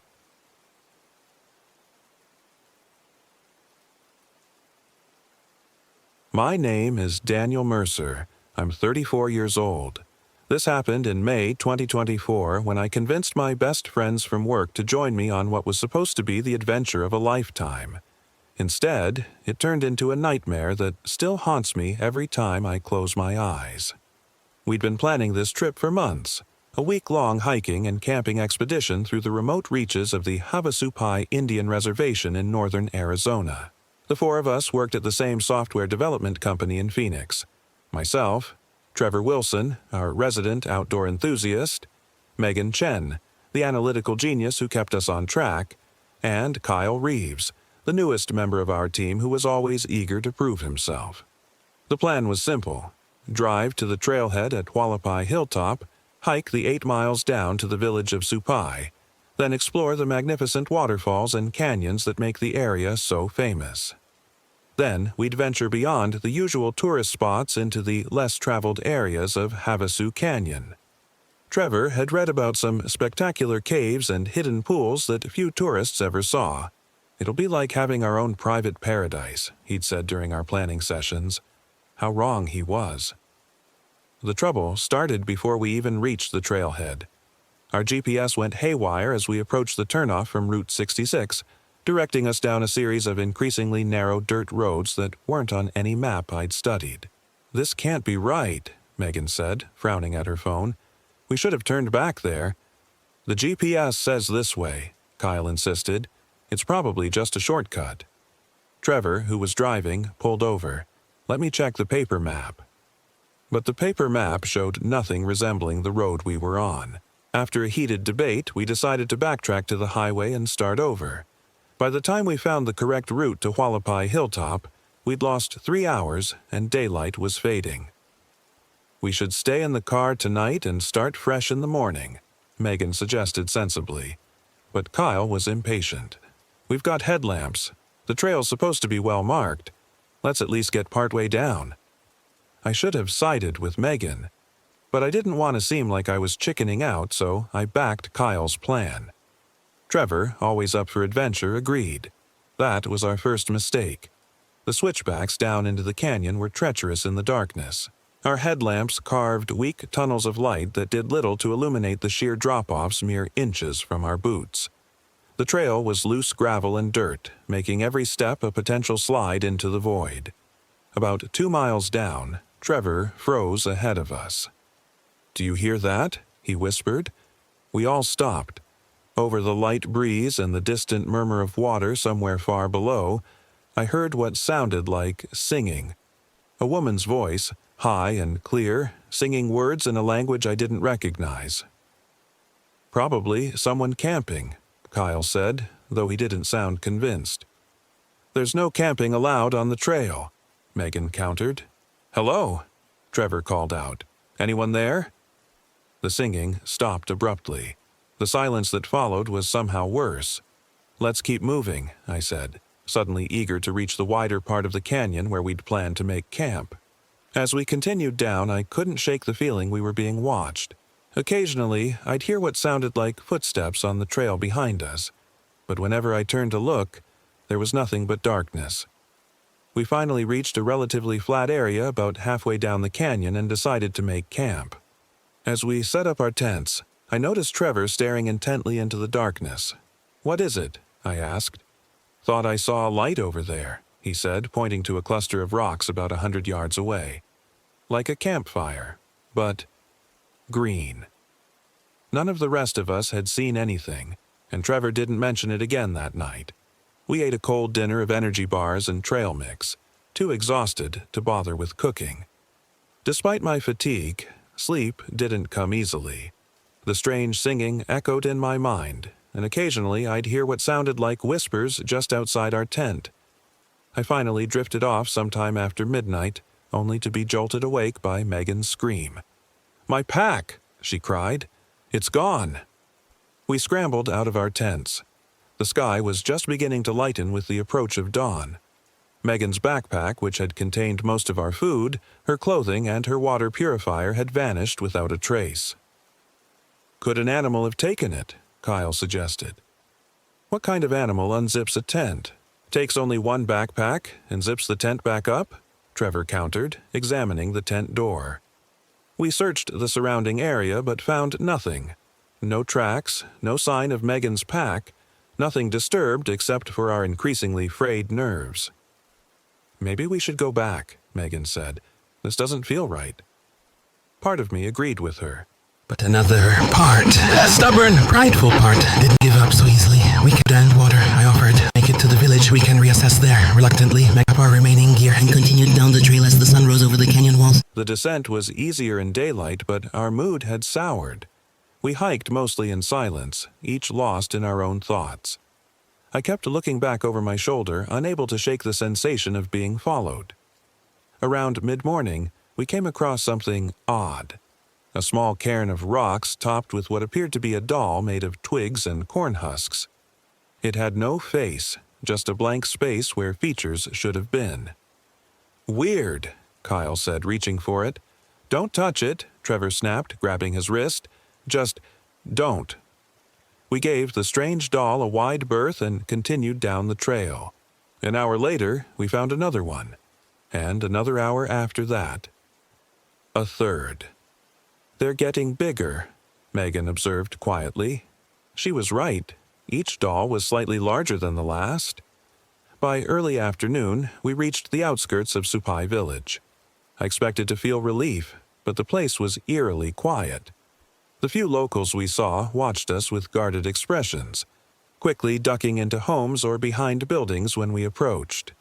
"Hello," I called out to an elderly woman sitting on a porch. "Can you tell us where to find the tourist office?" She stared at us for a long moment, then spoke in a voice like dry leaves. "You came down the wrong trail." "What do you mean?" Trevor asked. "We came from Hualapai Hilltop." The woman shook her head slowly. "No, you came through the hollows, the old way, her way." Then she stood up and went inside, closing the door firmly behind her. "What the hell was that about?" Kyle muttered. "Let's find the campground," I said, trying to sound more confident than I felt. The village seemed oddly deserted for a popular tourist destination. We found the campground near Havasu Creek, set up our tents, and tried to decide what to do next. "I vote we stick to the original plan," Trevor said. "Hike to the falls tomorrow, then head into the backcountry the day after." "After everything that's happened?" Megan looked incredulous. "My pack is gone, everyone's acting weird, and you still want to go deeper into the canyon?" "That's why we came, isn't it?" Trevor countered. "For adventure." Before the argument could escalate, we were approached by a man who introduced himself as Joseph, a local guide. "Heard you folks came down the old trail," he said without preamble. "Is there something wrong with that trail?" I asked. Joseph's expression was grim. "That trail's been closed for years. Too dangerous. Rock slides." We exchanged confused glances. "But we followed the trail from the hilltop," Kyle insisted. "No," Joseph said firmly. "That trail comes in from the west. You came from the east, through the hollows." "What are the hollows?" Megan asked. Joseph looked uncomfortable. "Bad place, old stories. You shouldn't have come that way." He hesitated, then added, "Be careful here. Don't go wandering at night. And whatever you do, don't follow if someone calls your name." With that cryptic warning, he walked away. That night, as we sat around our campfire, the strange events of the past 24 hours weighed heavily on us. "Maybe we should head back tomorrow," I suggested. "Take the regular trail out." Trevor looked disappointed but nodded. "Yeah, maybe that's best." I'll drink to that, Kyle said, raising his water bottle in a mock toast. Just then, we heard that singing again, the same high, clear voice from the night before, singing in that same unknown language. It seemed to be coming from the direction of the creek. "You guys hear that, right?" I whispered. They all nodded, faces tense in the firelight. "Let's ignore it," Megan suggested. "Go to bed and leave at first light." We doused the fire and retreated to our tents. I shared with Trevor while Kyle and Megan took the other tent. Despite my exhaustion, sleep eluded me. The singing continued on and off through the night, sometimes seeming to circle our campsite. I must have dozed off eventually because the next thing I knew, Trevor was shaking me awake. "Kyle's gone," he said, his face ashen in the gray pre-dawn light. I scrambled out of the tent. Megan was standing by the cold fire pit, hugging herself against the morning chill. "I woke up and his sleeping bag was empty," she said, her voice trembling, unzipped from the inside. "Maybe he went to the bathroom?" I suggested. "His boots are still here," Trevor pointed out, "and his jacket." We called Kyle's name softly at first, then with increasing urgency. There was no response. "We need to report this," Megan said. "Find the ranger station or whatever they have here." We split up. Trevor and I would search the immediate area while Megan went to find help in the village. As she walked away, I felt a pang of unease at separating, but it seemed like the most efficient plan. Trevor and I searched along the creek, calling Kyle's name despite Joseph's warning. The beautiful turquoise water that would normally have captivated us now seemed ominous. "Look," Trevor said suddenly, pointing to the far bank. "Isn't that Kyle's shirt?" A flash of the blue plaid that Kyle had been wearing the day before was visible caught on a bush across the creek. We waded across, the cold water numbing our legs. The shirt was indeed Kyle's, torn and muddy. And beyond it, leading into a dense thicket of cottonwood trees, was a trail of disturbed earth, as if something or someone had been dragged. "Kyle!" I shouted, pushing into the thicket. Trevor followed close behind. The drag marks led to the mouth of a small cave set into the canyon wall, partially hidden by the trees. Darkness yawned beyond the entrance. "We need flashlights," Trevor said. "I've got my phone," I replied, turning on the flashlight function. The beam seemed feeble against the absolute blackness of the cave. "Kyle," I called into the darkness, "are you in there?" A rustling sound came from within, followed by a voice that was almost, but not quite, Kyle's. "Guys, I'm here. Come in, I found something amazing." Trevor and I exchanged glances. Something wasn't right about Kyle's voice. It was too flat, too monotone. "Come on out, Kyle," Trevor called. "Megan's worried." A pause, then, "I can't. You have to see this. Please, come in." Against my better judgment, I stepped into the cave, Trevor right behind me. The air inside was cold and damp with an underlying smell of decay. My phone's light revealed a narrow passage that curved away to the left. "Kyle," I called again. "Back here," came the response in that same wrong voice. "Just a little further." We followed the passage as it wound deeper into the rock. The ground beneath our feet was slick with moisture, making each step treacherous. After about 50 feet, the passage opened into a small chamber, and there was Kyle, standing with his back to us, facing the far wall. "Kyle, man, you scared the hell out of us," Trevor said, relief evident in his voice. "What are you doing in here?" Kyle turned slowly. In the dim light of my phone, his face looked strange. Too pale, his eyes too wide, his smile too fixed. "I found her," he said in that flat voice. "She's been waiting for you, Daniel." A chill ran down my spine. "What are you talking about? Who's been waiting?" Instead of answering, Kyle stepped aside, revealing a crude drawing on the cave wall behind him. It depicted a tall, emaciated female figure with elongated limbs and a head that seemed too large for its body. Where the face should have been was only a blank oval. "La Hueca," Kyle said reverently. "The Hollow Woman. She's hungry." Before I could process what was happening, Kyle lunged at Trevor, moving with a speed and strength I'd never seen from him before. He slammed Trevor against the cave wall, his hands wrapping around my friend's throat. "Kyle, stop!" I shouted, grabbing his shoulder. When he turned to look at me, his eyes were completely black, pupil and white alike swallowed by darkness.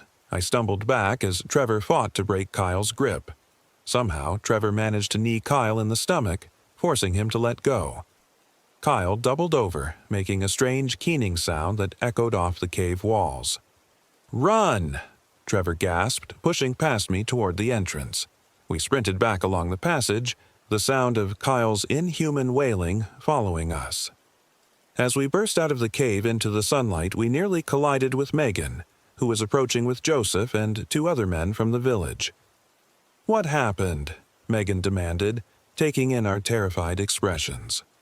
Between gasps for breath, we explained about finding Kyle in the cave, his strange behavior, and the drawing. Joseph's face had gone ashen. "La Hueca," he murmured, making a sign with his hand that I didn't recognize. "She has taken your friend." "What do you mean, taken?" Trevor demanded. "He's still in there." "That is not your friend anymore," one of the other men said grimly. "The body, yes, but inside." He shook his head. "We have to help him," I insisted. "There is a way," Joseph said slowly, "but it is dangerous, and there is no guarantee it will work." "Tell us," Megan said. According to Joseph, La Hueca, the Hollow Woman, was an ancient spirit that haunted the remote parts of the canyon. Legend held that she was once a shaman who had sought forbidden knowledge and been cursed as a result, transformed into a hungry spirit that fed on the essence of the living, leaving them hollow shells that she could control. "She grows stronger with each feeding," Joseph explained, "and she will not stop with your friend. She will use him to lure others." "How do we stop her?" I asked. "There is a ritual," Joseph said, "but we need certain items: sacred water from Mooney Falls, red clay from the canyon walls, and something personal from your friend, something that held meaning for him." We split up to gather the necessary items. Megan and I hiked to Mooney Falls. Under normal circumstances, its 200-foot cascade would have been breathtaking, but we were too focused on our mission to appreciate the view. We filled a small bottle with water from the pool at the base of the falls, then collected red clay from a specific spot Joseph had described. Meanwhile, Trevor searched Kyle's belongings back at camp, eventually finding a small wooden medallion Kyle always wore on a leather cord around his neck, a gift from his late father, he'd once told us. By late afternoon, we reconvened with Joseph and several other villagers who had agreed to help. They had prepared a mixture of herbs and powders that gave off a pungent, acrid smell when burned. "We must return to the cave at sunset," Joseph instructed. "The barrier between worlds is thinnest then." "What exactly is the plan?" Megan asked, her scientific mind clearly struggling with the supernatural elements of our situation. "We will force La Hueca to release your friend's spirit," Joseph explained. "But be warned, she will fight, and she will use your friend's body to do it. You must be prepared for that." As the sun began to set, turning the canyon walls to gold and crimson, we made our way back to the cave. The narrow passage seemed even more oppressive than before, the air thick with dread. In the chamber where we'd found Kyle, everything was as we'd left it, except for one detail. The drawing on the wall had changed. The figure now appeared to be in motion, its elongated limbs stretched toward an unmistakable rendering of a human figure with a blank face. "Where's Kyle?" Trevor whispered. As if in answer, a scuffling sound came from a crevice to our right that I hadn't noticed before, and then Kyle emerged, moving in a strange, jerky fashion, as if his limbs weren't quite under his control. "Friends," he said in that wrong voice, "you came back. She's so pleased." Joseph began chanting in his native language, sprinkling the herbal mixture in a circle around us. 2 other villagers took up positions at the entrance to the chamber, holding bundles of smoking sage. Kyle, or the thing controlling him, hissed and backed away from the smoke. "Stop that," he snapped, his voice fluctuating between Kyle's normal tone and something much older, much colder. I uncapped the bottle of water from Mooney Falls and, following Joseph's earlier instructions, drew a line with it between Kyle and the cave drawing. Kyle screamed, a sound of pure rage that couldn't possibly have come from a human throat. "Now!" Joseph shouted over the inhuman noise. "The clay! Mark him!" Megan lunged forward with surprising speed, smearing the red clay across Kyle's forehead in a symbol Joseph had taught us. Kyle's body convulsed violently, and he fell to his knees. "The personal item," Joseph directed. Trevor stepped forward, holding out Kyle's wooden medallion. "Kyle," he said firmly, "this is yours. Your dad gave it to you. Remember who you are." Kyle's head snapped up, his completely black eyes fixing on the medallion. A look of confusion crossed his face. "Dad?" he whispered, and for a moment it sounded like the real Kyle. "That's right," Trevor encouraged. "Think about your dad. Think about us. We're your friends. We came here together, remember?" Kyle's face contorted in a battle of expressions: confusion, rage, recognition, pain, cycling too quickly to track. He clutched his head and began to rock back and forth. Joseph's chanting grew more intense. The air in the cave seemed to thicken and vibrate with unseen energy. The drawing on the wall began to leak a black, tar-like substance that ran down the rock face like tears. "She's weakening," Joseph said between chants. "Keep going." "Kyle," I said, kneeling in front of my friend. "Come back to us. Fight her." Kyle looked up at me, and for an instant I saw recognition in his eyes. One moment of clarity in which the real Kyle surfaced. Then he lunged at me with startling speed, hands going for my throat. I fell backward, Kyle on top of me, his fingers closing around my windpipe. His face was inches from mine, a rictus of hatred that belonged to something ancient and malevolent rather than my friend. "Daniel!" Megan screamed. Through my darkening vision, I saw Trevor move. He had a rock in his hand, a large one, and before I could process what was happening, he brought it down hard on the back of Kyle's head. Kyle collapsed on top of me, unconscious or worse. I shoved him off, gasping for air. "What did you do?" I wheezed. "Saved your life," Trevor replied, face grim. "Sorry, Kyle," he added, looking down at our friend's still form. Joseph rushed to Kyle's side, checking for a pulse. "He lives," he confirmed, "but we must complete the ritual quickly." While I was still trying to catch my breath, Joseph placed the wooden medallion on Kyle's chest, then drew more symbols on his forehead and hands with the red clay. The chanting resumed, now joined by all the villagers present. The black substance on the wall began to move, coalescing into a vaguely humanoid shape that seemed to pull itself out of the rock face. It hovered there, a three-dimensional shadow with too many limbs and a head that was just a blank oval. "La Hueca," Joseph breathed. "She comes." The shadow figure drifted toward Kyle's unconscious form. Instinctively, I moved to shield my friend, but Joseph held me back.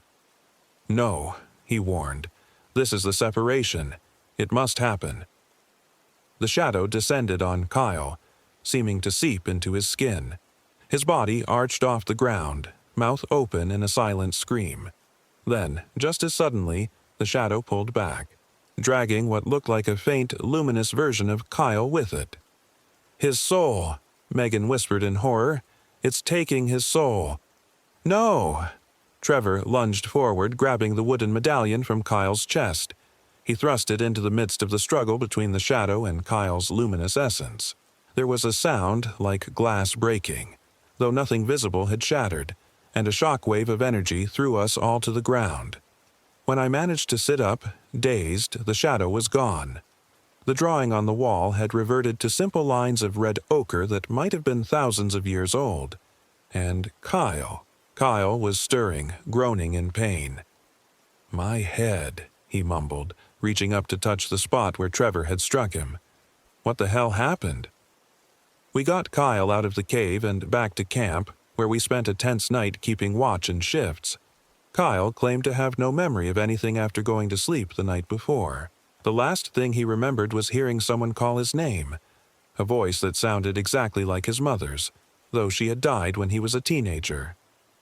"It kept calling me," he said, hands trembling around a cup of hot tea Megan had prepared. "I couldn't ignore it." The next morning, we packed up and left Supai, taking the main trail back up to Hualapai Hilltop. Joseph accompanied us as far as the village boundary. La Hueca will be weakened for now, he told us quietly, but not destroyed, never destroyed. She will find another vessel, another victim. It is her way. "Why did she target us?" I asked. Joseph gave me a long look. "You took the wrong trail. You entered her domain. But more than that." He hesitated. "She is drawn to certain souls, souls with emptiness inside them already, grief, loneliness, regret." I thought about Kyle, who had never fully processed his father's death, about Megan's recent breakup from a 5-year relationship, about Trevor's estrangement from his family, about my own emptiness since Julia left me. "Be careful," Joseph warned as we prepared to leave. "She knows you now, all of you, and she is patient." The hike out of the canyon was brutal. 8 miles of steep switchbacks under the relentless Arizona sun. By the time we reached the top, we were exhausted, dehydrated, and silent, each lost in our own thoughts. The drive back to Phoenix passed in a blur. We dropped Kyle at the hospital, concocting a story about a fall on the trail to explain his head injury. Trevor and Megan went their separate ways with brief, awkward goodbyes. The easy camaraderie we'd shared at work seemed shattered beyond repair. I returned to my empty apartment, took the longest shower of my life, and fell into bed. But sleep brought no relief. In my dreams, I walk a narrow trail through a canyon I've never seen before. Ahead of me, a figure with 2 long limbs and a blank face beckons. Behind me, I hear the voices of my friends calling my name. When I look back, they're standing there. Trevor, Megan, Kyle, but their faces are smooth ovals of skin without features. And they're singing. A high, clear melody in a language I don't recognize but somehow understand. "Come to us, Daniel. We've been waiting for you.